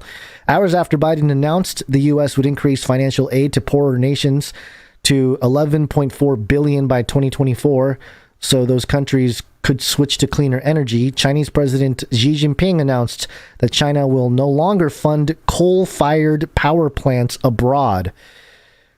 If it is honored, the promise could shutter 47 planned power plants in 20 developing countries, though critics noted the announcement lacked detail like effective dates and whether it applied to private funding as well as public funding.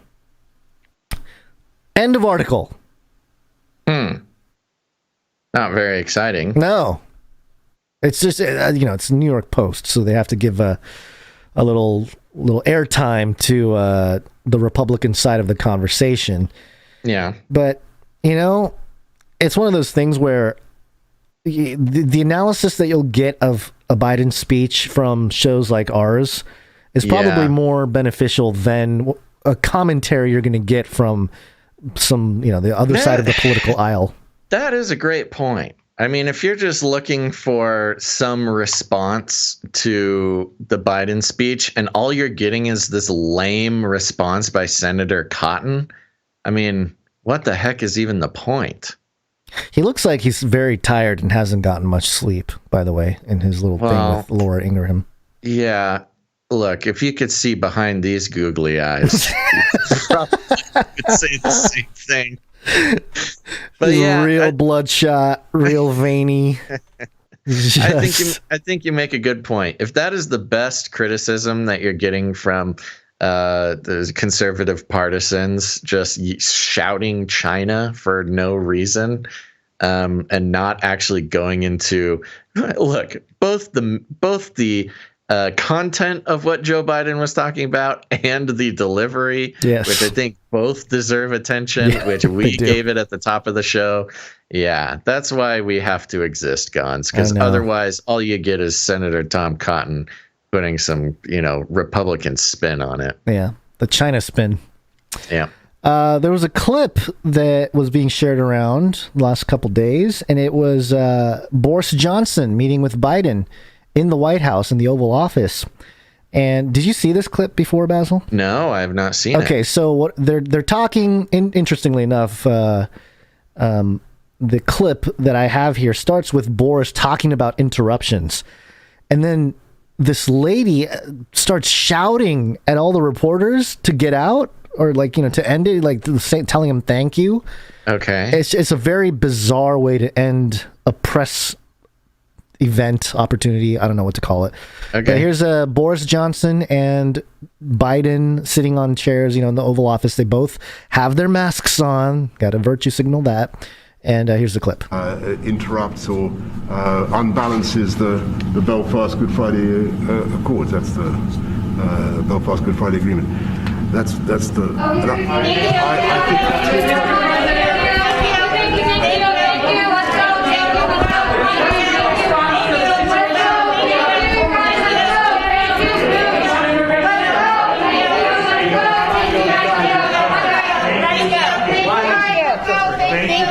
Let's go. Thank you. What did he say? I have no idea. I hope the microphone got it. I know. British reporters get questions, and we don't get any. Did anyone ask? There you go. Yeah. And all What the reporters did he got kicked say? out. Yeah, so for those who are just listening, it's Boris Johnson kind of talking. Then he says something that sets everybody off, and they immediately start shuffling all the reporters out of the office. No warning, no wind down, no nothing. And of course, you hear the thing, somebody asking, "What did he say? What did it?" And the guy being like, "I don't know. I hope the microphone caught it." He said something about the Balfour Declaration, which is the 1917. Let me get the description here. Public statement issued by the British government in 1917 during the First World War, announcing support for the establishment of a national home for the Jewish people in Palestine, then an Ottoman region with a small minority Jewish population. So Boris says something about that, and then all of a sudden, okay, thank you, all right, everybody leave, get out. That is interesting. So weird. Furf in the chat is saying Balfour Declaration caused World War II. I thought the Balfour Declaration was a result of World War II. Does it tell you? What's the date on the Balfour Declaration? It says 1917 here. So that would be before World War II. Yeah, it's definitely before World War II. Yeah. It's during World War I, it looks like. So he mentions the Balfour Declaration, the sort of initial document about creating Israel, and they just explode and lead everybody out. Can you play that beginning again? I really want to know what exactly he is saying. Okay, so here we go. Interrupts or unbalances the Belfast Good Friday Accords. That's the Belfast Good Friday Agreement. That's the. I think that's. Maybe he says something else. Maybe he said Belfast Agreement. Do it again. Let's hear it again. These masked politicians can't understand anything they're saying. I know, the mask. Interrupts or unbalances the Belfast Good Friday Accords. That's the. Okay, yes. Belfast Good Friday Agreement. Unbalances. No, he's talking about the Belfast Agreement, the Good Friday Agreement. That's what he mentions. So this is the Belfast Agreement, also known as the Good Friday Agreement, was reached in multi-party negotiations and signed on April 10th, 1998. Yeah, why is he talking about the... I have no idea. It had to do with the UK, the England occupation of Northern Ireland. Right, yes. Huh. What in the world? What a strange clip. Yeah, I don't know. What are other people saying about this? What is has anybody tried to do a breakdown, or is this whole conversation available somewhere? Like, is the rest of the conversation? I don't know. This is the clip. This is the clip that was being shared on social media, and obviously the commentary is, "Oh, they're anti-journalists," and all that kind of stuff. But there's not really been a very good analysis of why this whole thing happened.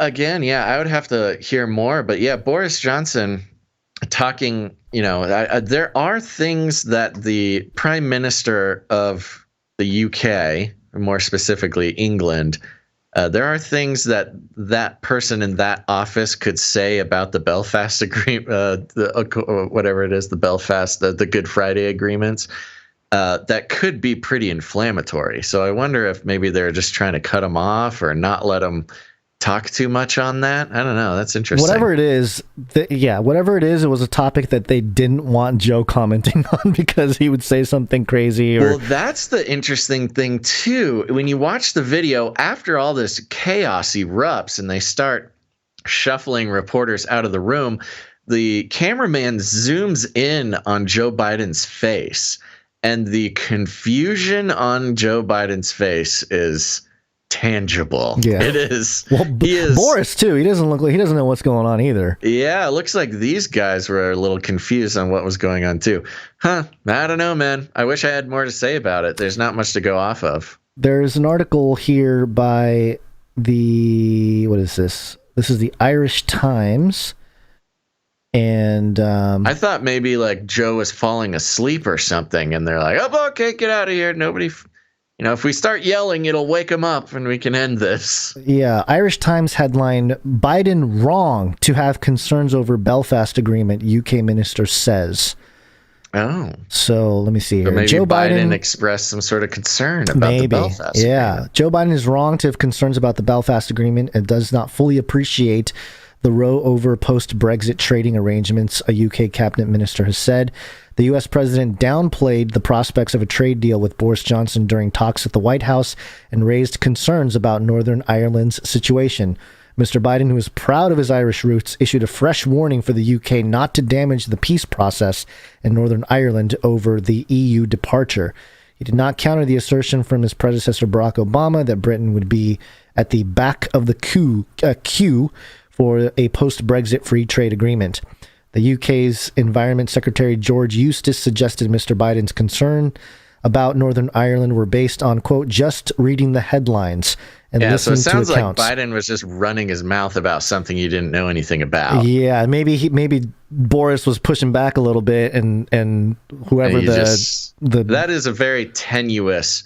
That the peace in Northern Ireland has been very tenuous even since 1998. Yeah, and it has these little flare-ups every once in a while. We had a little flare-up last year between the sort of partisan violence in Ireland. It was connected to I remember. COVID stuff, but remember they burned the bus. They burned the bus, right? And did a whole. I think a kid died in some sectarian violence going on there in Northern Ireland. Yeah, that must have been it. He must have just been running his mouth, and they could not have that. But it goes to show how controlled these people are. People like Biden, politicians, and especially Biden, knowing that he's senile and he doesn't know what's going on anymore. Yeah, and the problem is he thinks he's smart. Yeah, he thinks he's the he thinks he's the smartest guy in the room. But he's had brain injuries, brain surgery. He's old as dirt, and really doesn't know anything about the sort of complicated. Hey, come on, man! I'm Irish. Complicated relationship, yeah. And he Look, thinks I'm Irish. I'm Irish. I know things. Yeah, he thinks he can just sort of folksy talk his way through very complicated international relations. All right, let's keep going here.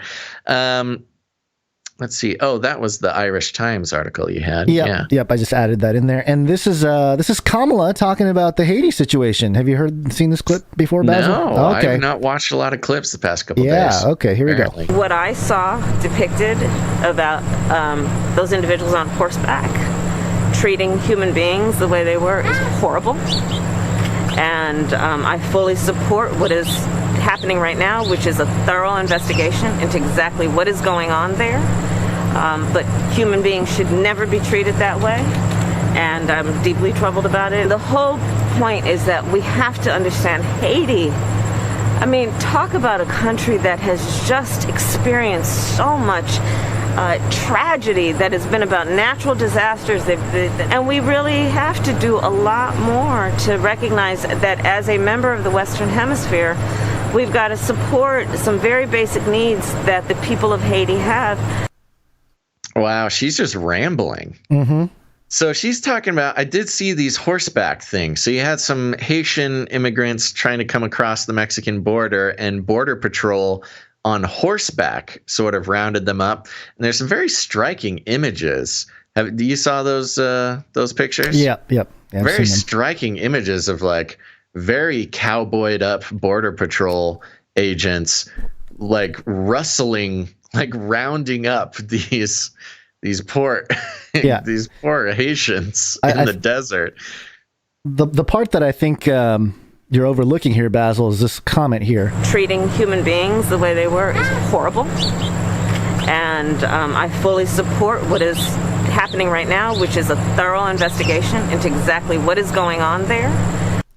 A thorough investigation into what is going on there. Do you know who the person who's in charge of Haiti and looking into that whole migration issue is? No. It's Kamala Harris. Oh, really? So she's basically saying, I'm going to investigate. I'm going to investigate me. Me. Yeah. Figure out what's going on here. You're right. The southern border thing is that's what she got put in charge of. That's her vice presidential thing. And yes, of course, she is very unpopular for the statement she made while in Mexico City, I believe. She's like, don't even try it. Don't come into the U.S. Please don't even try. We're not going to let you in. And yeah, so ostensibly this whole roundup thing would be on her command. Would be on her, it's on her watch. Or at least overseen by her. Yeah. So, yeah, it's horrible. Well, yeah, but you did it. You did it. Like, you're allowing it to happen / I don't know. It's anybody that knows what's going on. It's ridiculous. I mean, that's the problem. You watch this clip and you hear what she's saying. It sounds like she's just trying to talk her way out of something she doesn't know about. It feels like she doesn't really know. Like, she's not putting the attention on her one job that she's been given. And she knows she's not doing a good job, and she's being asked about it, and she hasn't really been paying attention to it. And she's just trying to kind of stammer her way through this interview. Yeah. So anyway, it's just ridiculous that our vice president is going to, admittedly, she's going to investigate herself and her own team into the situation of Haiti, because and I'm imagining the question here was like, have you seen what's happening in Haiti? And then, yeah, right. Well, Haiti being even more of a total interesting situation because of the original involvement with the Clinton Foundation, the Democratic establishment, who was that? The head of the DNC, who was like trying to bring children over from Haiti without their parents. Yeah, and their president being assassinated back in July. President being assassinated for not liking vaccines, being assassinated by what seemed to be the American intelligence agencies. Yeah, that is a mess. Not to mention 15,000 Haitians living under a bridge in Texas. Yeah, I mean it is a mess, and it's all on Kamala. I know, and she does not have any good answers about it. I don't know. For anybody that's paying attention, this is infuriating, and it doesn't matter what side of the aisle you're on. You should be, especially if you're a Democrat, you should be like, "What the heck, Kamala? Come on! I thought we were going to solve problems." She is the lowest rated vice president in 60 years, 50 years, something like that. Yeah. I did not know that. Wow. Oh, really? Yeah. The polls, you can look it up. The polls, she is the lowest polling vice president since 1950 or something. Who was it in 1950? I don't, maybe it wasn't 1950. I think it was in 50 years, which would have put it in 1970s, maybe early 1970s. I don't know. I think you can do a quick little search on it. Yeah. I saw it in a couple different. The worst. Okay, so in the end of August, there was a few different reports on it. Mm-hmm. Kamala Harris says unprecedented negative approval rating. Let's see. Latest survey, 37% approval rating. VP Harris has lowest feeling thermometer of any first-year VP going back to Gore in 1993. with an unprecedented, very negative rating on NBC News survey tracking. I heard it even longer. Yeah. Yeah, the survey put her positive rating below former Vice President Al Gore, Dick Cheney, Joe Biden, and Mike Pence. It's pretty bad when you're worse than Al Gore. Yeah. I would hang him up if I got that news. All right, yep, I'm done. I'm out of here. I mean, that's even nicer. The one I was reading, it named some vice president that I'd never even heard of. Like, they didn't like him so much they didn't even teach me about him in school. Anywho, still not a good look for Kamala Harris. Not a good look for Democrats in general. Yes, but we know Kamala was chosen by the big banks anyways. Yeah, it's not like anybody's going to... She was not voted for being a good politician. Well, and the whole narrative will be, well, you don't like it? Vote, go vote. Yeah, what do you want, Trump? What do you want, Trump? What is your choice, Kamala or Trump? You want the first black woman president, or you want the orange man, or are you a demon who wants the orange man? You choose. Circle back, but I'll have to circle back. Circle back, but I'll have to circle back. This was a fun little flare-up that happened. I'm taking this from Salon.com. The headline is Eccentric Christian Reporter Causing Headaches for Jen Psaki, White House Press Corps.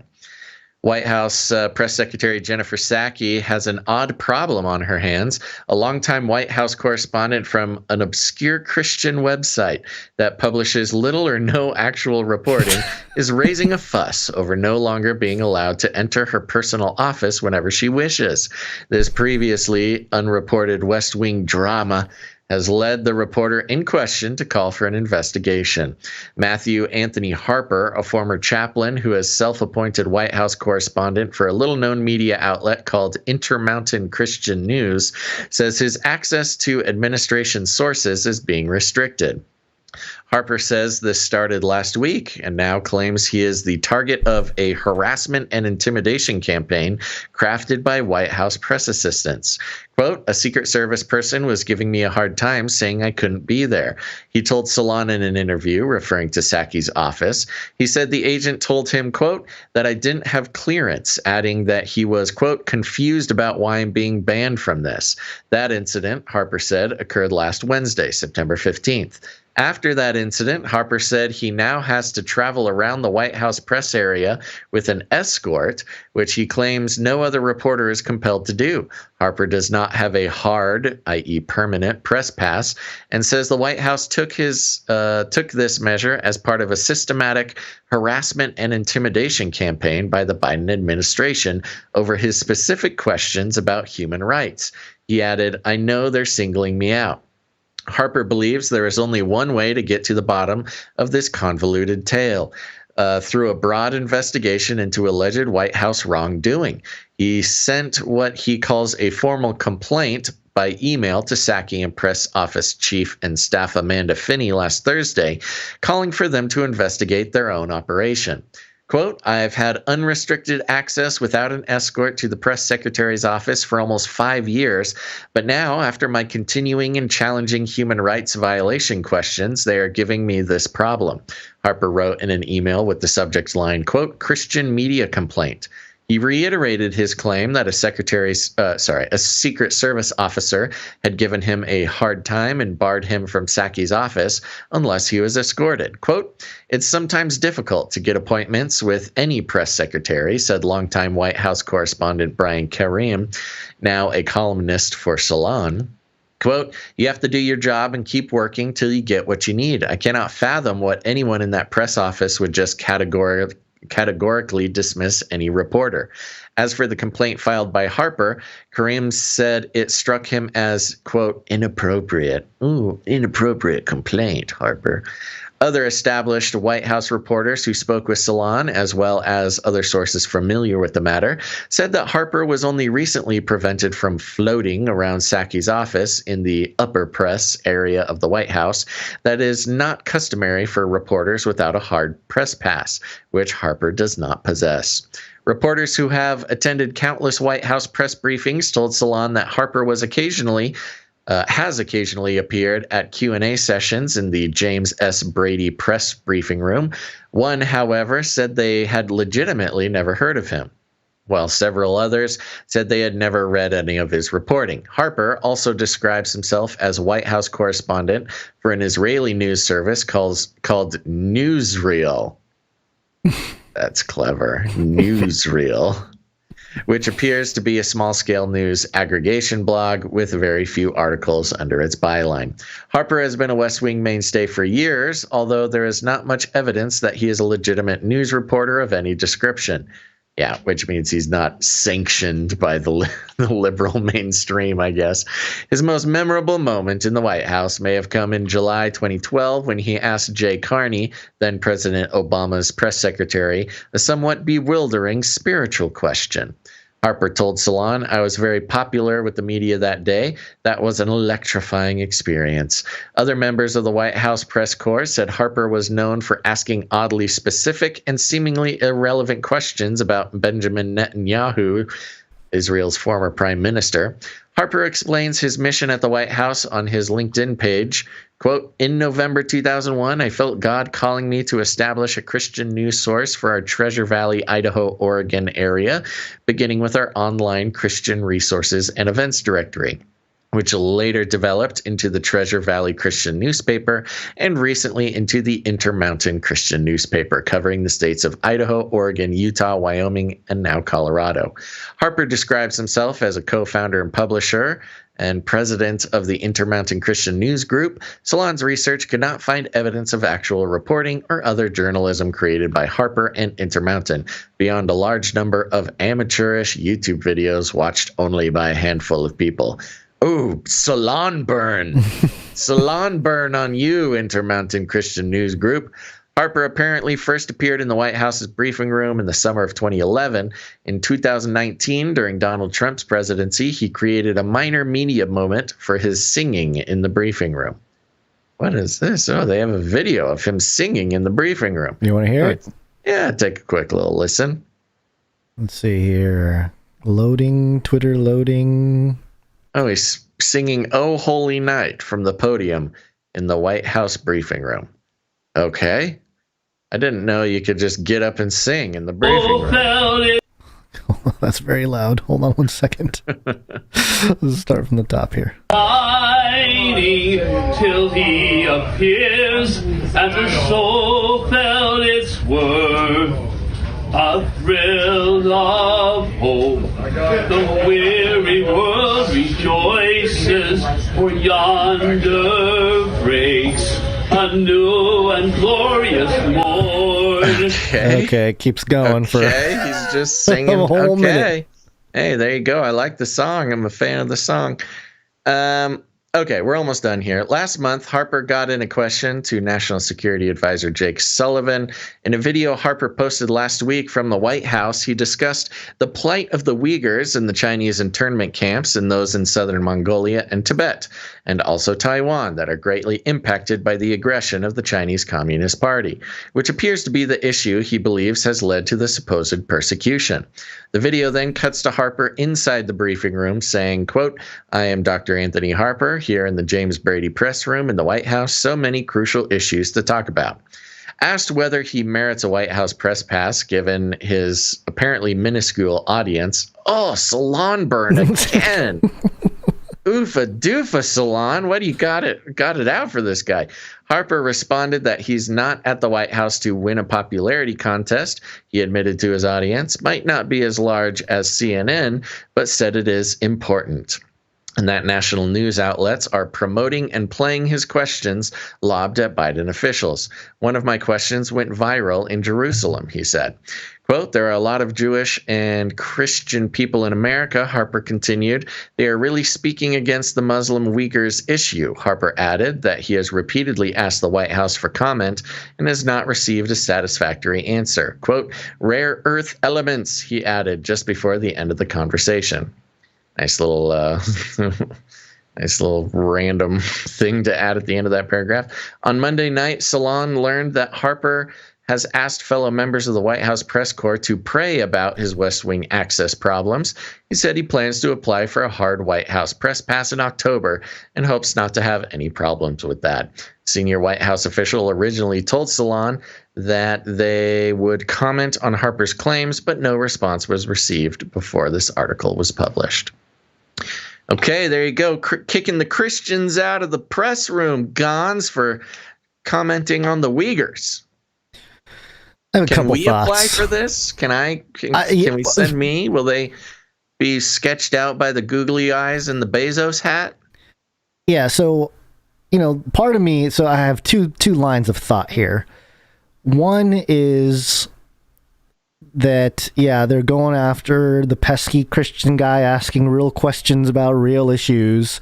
The Uyghur topic is something, we haven't heard much from Biden. We heard him flip-flop earlier this year.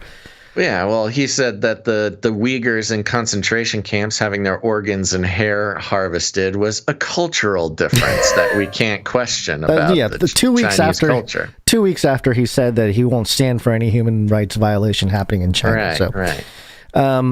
So, obviously, it doesn't look like he's got the largest audience or whatever. Maybe he does now that he's getting this kind of press. He'll get a little bit more. But that also makes me wonder, why are they putting so much attention on this guy now? Yeah, why is Salon even reporting this? Yeah, this gives him more attention. Totally. This is a total win for this guy. Yeah, so that makes me question also what is going on here. Like, what does it really have to do with? It kind of rings of Smith-Mundt Act to me. A little bit, yeah. Kind of I mean, I don't know exactly what that is. I have no evidence, but that's kind of how the Smith-Mundt Modernization Act works.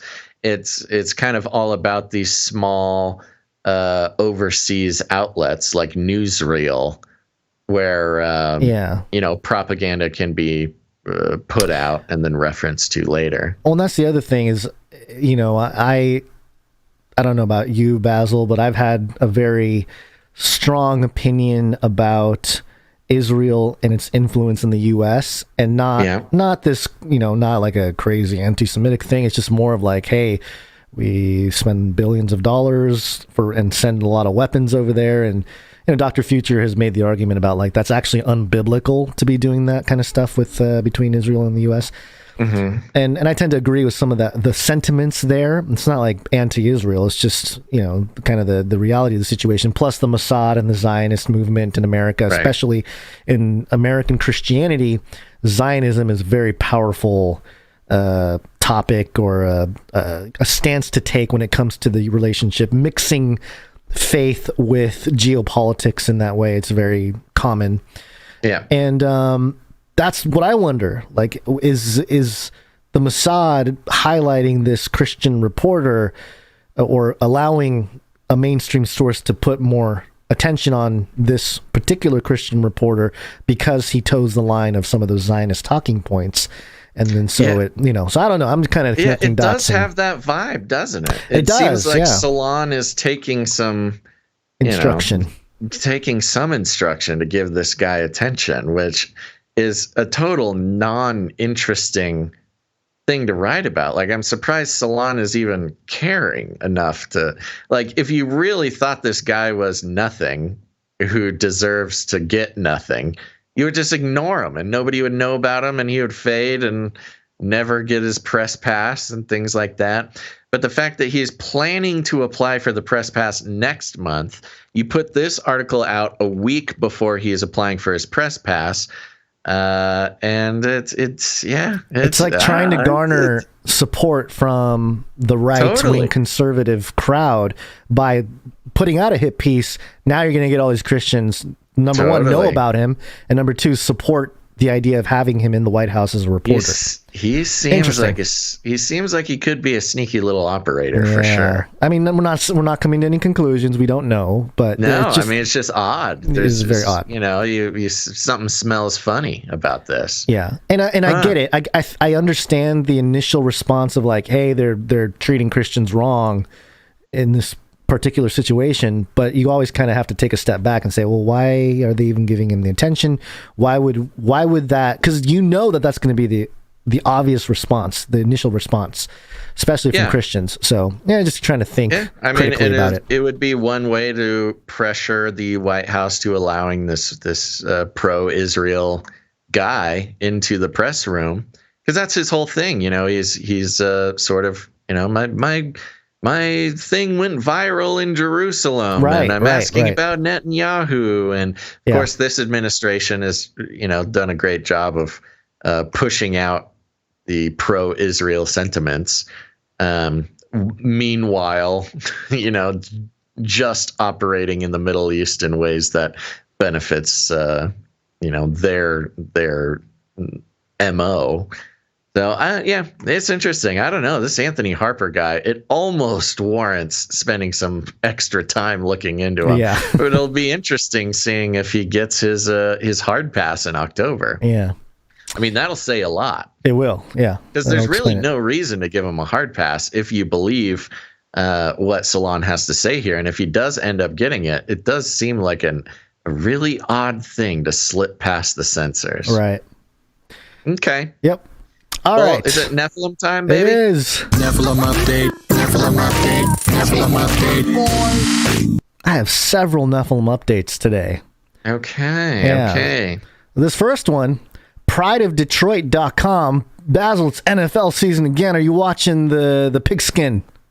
I'm watching the pigskin. Watching the pigskin. No, I did not know it was NFL I don't time. either. I stopped watching football a while ago, but this one here. Follow this one weird tip to fix the Lions defense. That's the Detroit Lions. Ooh, weird tip. Listen up, Lions. And here's what it says. In the background, static of sports, there lurks an egregore, a kind of psychic entity born of the collective thought. Once the term was used in reference to the ancient watchers, the fallen angels who birthed the Nephilim. Yeah, I know, right? This is like the weirdest thing. What in the world? Once the term was used in reference to the ancient watchers, the fallen angels who birthed the Nephilim, who could be called with Enochian spells and the crystal balls of Edward Kelly. This is on prideofdetroit.com, which is a Lions fan site. Lions fans are desperate for some wins, okay? It's been a rough go for the Lions. Fans of the Lions calling on Enochian magic to help their team. This is crazy. By the late 20th century, the term became used in this other way, a collective psych given power. This fits in better with postmodern chaos magic, where it was far more trendy to write spells about invoking thought forms and servitors than angels and demons. If you're wondering why I'm starting with the occult, I have no real answer. Yet, did you ever wonder why there is both a football coach and a grand magician named Peter Carroll? So anyway, I'm not going to read the rest. But apparently, this author, Chris Perfett, has a substantial knowledge of the deep occult. Yeah. Not only is he a huge fan of the Lions, but he has, really specific knowledge about the occult world. So anyway, I thought I'd start with. I remember yesterday when I was looking for Nephilim updates, I opened this article and I was like, "Oh, it's a football article." I started reading it and I was like, "What in the world is this?" Lions fans, they'll do anything to clinch the win. Yeah, no, it's the Lions are notoriously bad, and so it's been a tough go for the Detroit Lions. On the forces of the Dark One to help them this season. It says at the end here, it goes through the whole thing. One weird tip is to give it some time or don't. Get mad all you want. That's what makes watching these miserable games so fun. Emotional tempests, egregores, invoked wills. I don't know if psychics watch football games, but I certainly don't think they can stomach going to a stadium of 100,000 festering souls. So. So weird. Dude, Lions fans has lost it, man. They've gone off the deep end. Maybe you should try going to church there, Chris. Maybe ask the Lord for some help at this point. I'm trying to see the all-time Detroit Lions number of wins. Who cares? You think it's 666? 666 out of 400,000 games that they've played. No, it's there should be a total here. Oh no, I can't find it. Okay, all right. Oh, they What won else? 4 championships? Really? When? I always grew up thinking I was always told the Lions were horrible, but maybe they were good at some point. Anyway, all right, there's one Nephilim update. Okay. Here's another one. Nephilim update. Nephilim update. Nephilim update. That is not where I thought you were going to go with that, by the way. I thought it was going to be like, the Lions are trying out some new stem cell therapy to make their people stronger, like real lions, like they mentioned in the Bible or something. I don't know. Oh, win-loss record. Oh, okay. Oh, I see. 567 wins, 683 losses. So not as bad as I thought. 33 ties. There it is. Okay. All right, so here's another Nephilim update from Wall Street Journal. Science fiction, the swan song of Sandman Slim. You know about Sandman Slim? Is this another sports thing? No. Okay. The blade-wielding fallen angel guardian of L.A. faces down one more threat to his city. Richard Cadre's Sandman Slim sequence has to be the flagship of the urban fantasy subgenre. I didn't even know there was an urban fantasy subgenre, but apparently there's something for everyone.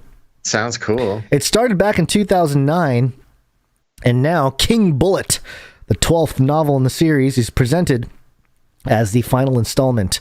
Mr. Cadre's fans will know that Sandman Slim is a Nephilim, a half-human, half-angel who polices Los Angeles with its unseen underworld of vampires, demigods, demons, groupies, and, quote, the funny little people who live in the cracks of the world. Slim, once a gladiator in hell, and on familiar terms with Lucifer and all his cohorts, is a very effective policeman, wielding enchanted blades and Hellion hoodoo, as well as more mundane weapons. Yet his policing hasn't had much effect long-term, not on L.A. Maybe he's part of the problem, not the solution. Not a white knight at all, just the monster who kills monsters. Whoa, it kind of sounds like a cool series, I know, actually. it just makes it sound really good. But there you go. That's a Richard Cadre, King Bullet. It's a series of it's an urban fantasy subgenre that I had no idea existed. Another brick in the wall of Nephilim becoming just sort of a standard character trope in entertainment. Yeah, it's like they're picking up where the ancient mythology left off and the Greek mythology left off. Yeah. That's very interesting.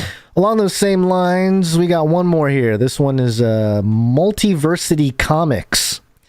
.com. Yeah, real legit source. Dark Horse announces Daisy and the Icon. Dark Horse do you know who Dark Horse is? Yeah, Dark Horse Comics. Okay. They very popular. Dark Horse have revealed 2 more titles set to debut in their December solicitations.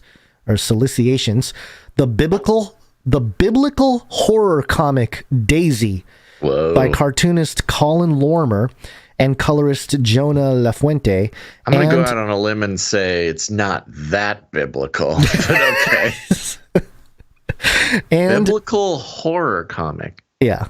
And The Icon, a vigilante crime story from writer and Dark Horse president Mike Richardson with artist Jordi Armengol. Daisy and The Icon will also feature lettering from Jim Campbell and Nate Picos, respectively. Okay. Let me hold on. I don't want to read the whole thing here. Let me get to that. Here it is. The 5-issue miniseries biblical horror aspects come into focus as Daisy slowly comes to realize she may have descended from the Nephilim, a fallen race of angels cast out from heaven who resided on Earth as giants. Quote, I'm delighted to be back at Dark Horse Comics, said Lormer. Their logo attached to Daisy gives it the horror seal of approval. Okay. So there you go. Another Nephilim reference in pop culture. And yeah, it's a whole story there. She's good. What is this? Nephilim. Well, I think, again, just making Nephilim a common... it's almost like its own trope, like, loose cannon cop or nerdy guy who finds his courage, or Nephilim who protects humans. Well, it's interesting because, a lot of times especially culturally, there's been this thing about, the devil. Always a devil as a reference. And, more along the lines of a sympathy with the devil more recently. But now, to be so specific about the Nephilim is very fascinating. And by the way, this Daisy art here, it has this girl, I believe, Daisy, and she's kind of standing, she's flaming. She got kind of her Greek looking art on her dress there. She's got a cross. She's like holding a cross. She's got kind of this armor thing going, and she's standing next to a height thing. I don't know what they're called. Just a scale, I guess, or a measure. You're talking about like a mugshot. Yeah, kind of like a mugshot. And the 7-foot mark is about where her chest is. Oh, so she's clearly taller than 7 feet. Clearly, she's a Nephilim. Looks like she's over 8 feet by the looks of it, by my measurement. But yep, very. It goes into the conversation we were having about the modern mythologies being built by the current sort of whatever they call it, phase 2 or phase 4 of the Marvel Cinematic Universe, where everything's very loosey-goosey. The multiverse thing not only is, good guys are bad guys and bad guys are good guys, but you can be whatever you want. It's not even about gender anymore. Loki can be an alligator, and building the mythology of the next generation. I feel like this Nephilim idea of the Nephilim as a good guy is very rooted in this next generation mythology building of you are both divine and human, and you are sort of cavorting with darkness, but you can choose to be the good guy type of thing. The vigilante style. Sure. Or even more so like you have the power to go against your who you are, like your essence. Right. Your essence might be of the underworld, but you can choose to go against it or something. What was the DC thing they remade recently? I'm forgetting the name of it. Was it a movie? Yeah, it's a movie. Anything else besides? It just released recently. It was like a Suicide redo. Squad. Yeah. There you go. That wasn't a redo. It was a sequel to the original Suicide Squad, although they did a lot of redevelopment of it. I actually saw this Suicide Squad. As far as movies go, is actually a really well done version of the Suicide Squad. Didn't they change directors or something in the middle, or something? There's some drama. James Gunn did this one. He did Guardians of the Galaxy, so there's a little drama where he got canceled. He did Marvel. He did the Guardians of the Galaxy Marvel movies, and then he switched over and did this DC movie. Yeah, because he got canceled, right? There was some weird pedo stuff associated with him, and DC was like, hey, man, he makes good movies, so bring it on over. Yeah, something like that. I don't remember exactly. I don't think it was pedo stuff. It might have been. But yeah, he got canceled. It's some Me Too thing. All right, well, that's it. Okay. That's a Nephilim update. Nephilim update. Nephilim update. Nephilim update. Okay, there you go. I think we did it, Gons. And thank you, everybody, for listening to this episode of Canary Cry News Talk. We'll be back on Friday. Friday will be September 24th. September 24th on Friday. So go ahead and come on back now, you hear? And while you're at it, why don't you consider becoming a producer of Canary Cry News Talk? It's the only way that we're able to keep on doing what we do without taking corporate money and therefore being under the thumb of the corporate influence. And we sure don't want to put ourselves in that situation, and we can only avoid it with the continued support support of our producers. So maybe you've never produced out there. Maybe you're like some of our most recent executive producers who, have been listening for years, maybe watching the videos for years, and just haven't gone ahead and pulled the trigger.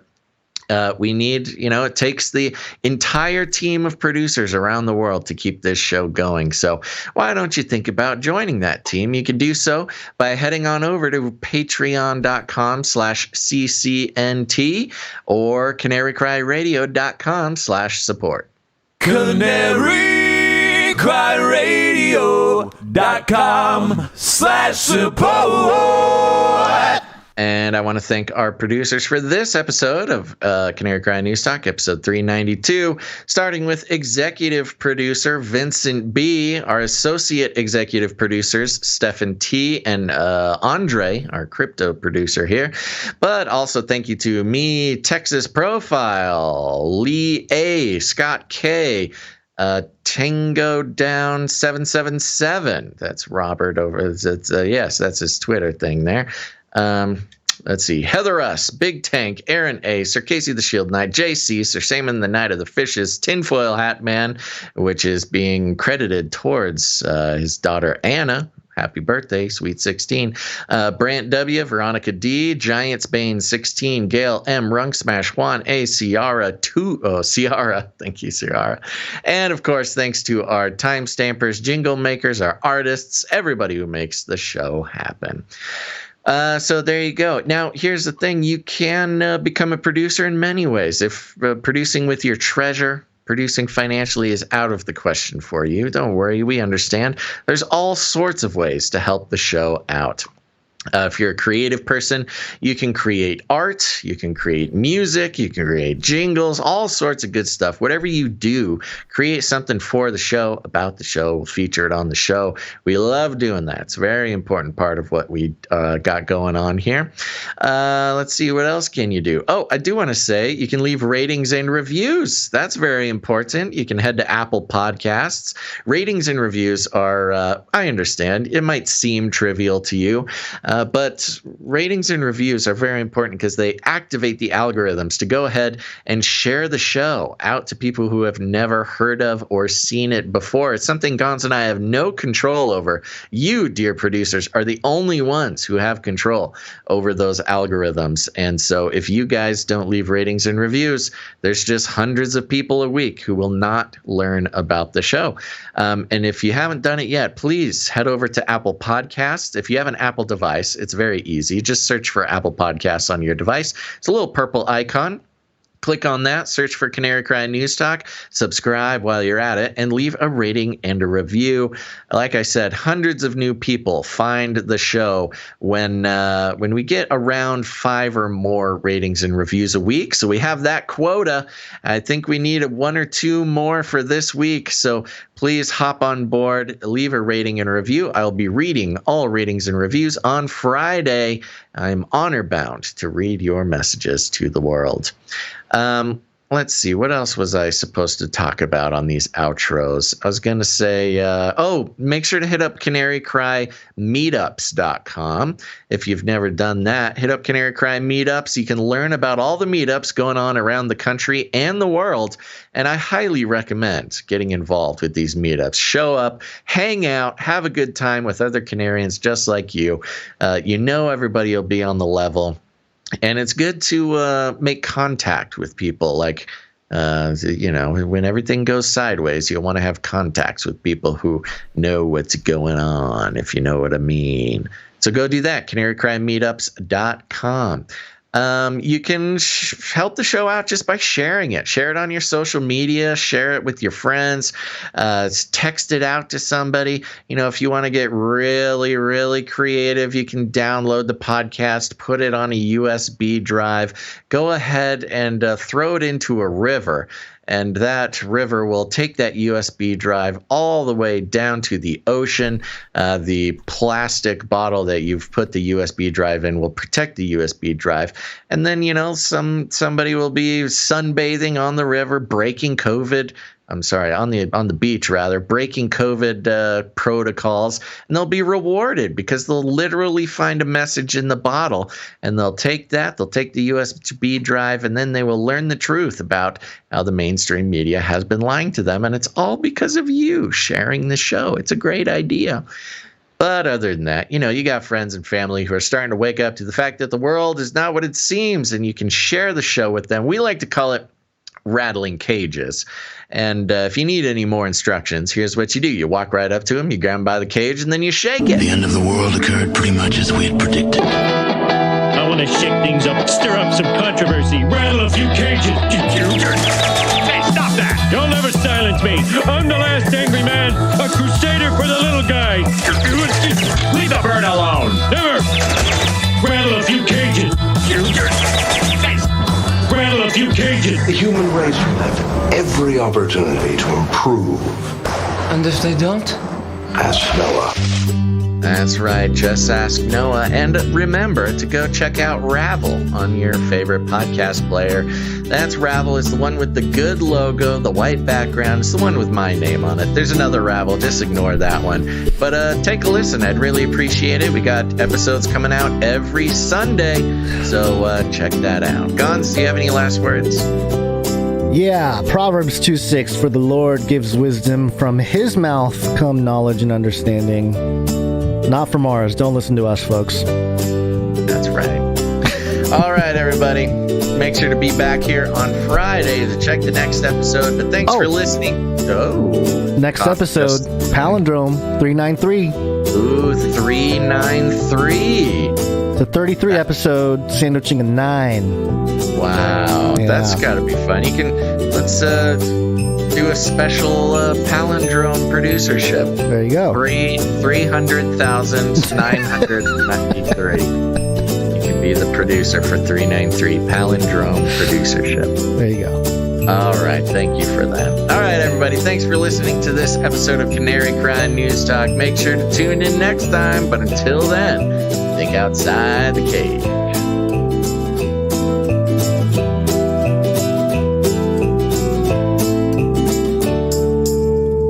Remember, reality is an illusion. The universe is a hologram. Buy gold. Buy!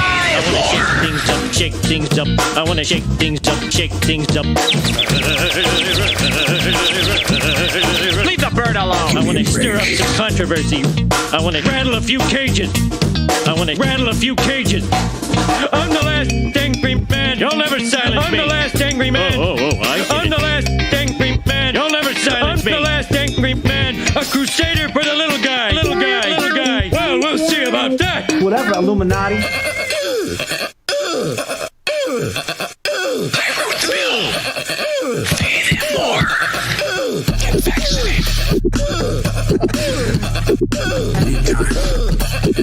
This is not about freedom or personal choice. Stink minority. Fun fact, I believe it was another fun fact. Stink minority. I wrote the bill. Fun fact. Another fun fact. Get vaccinated. Brings me back to my Screamo days.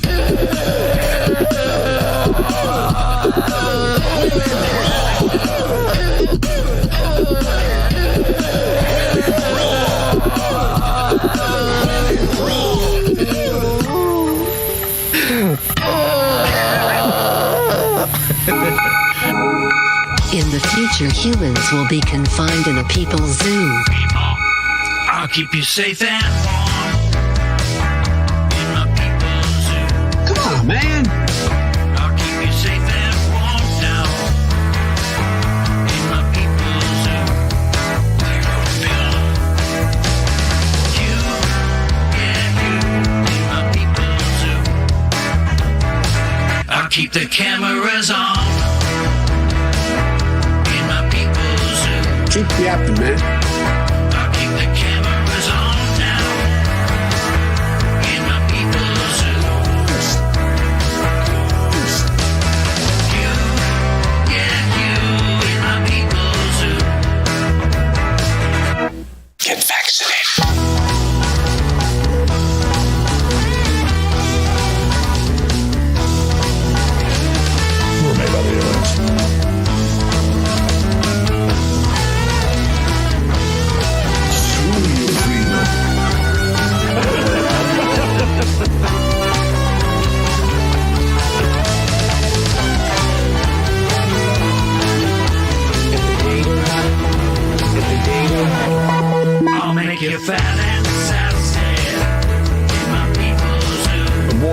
cryptocurrencies. I'll make it fat and sassy in my people's zoo. Vaccinations.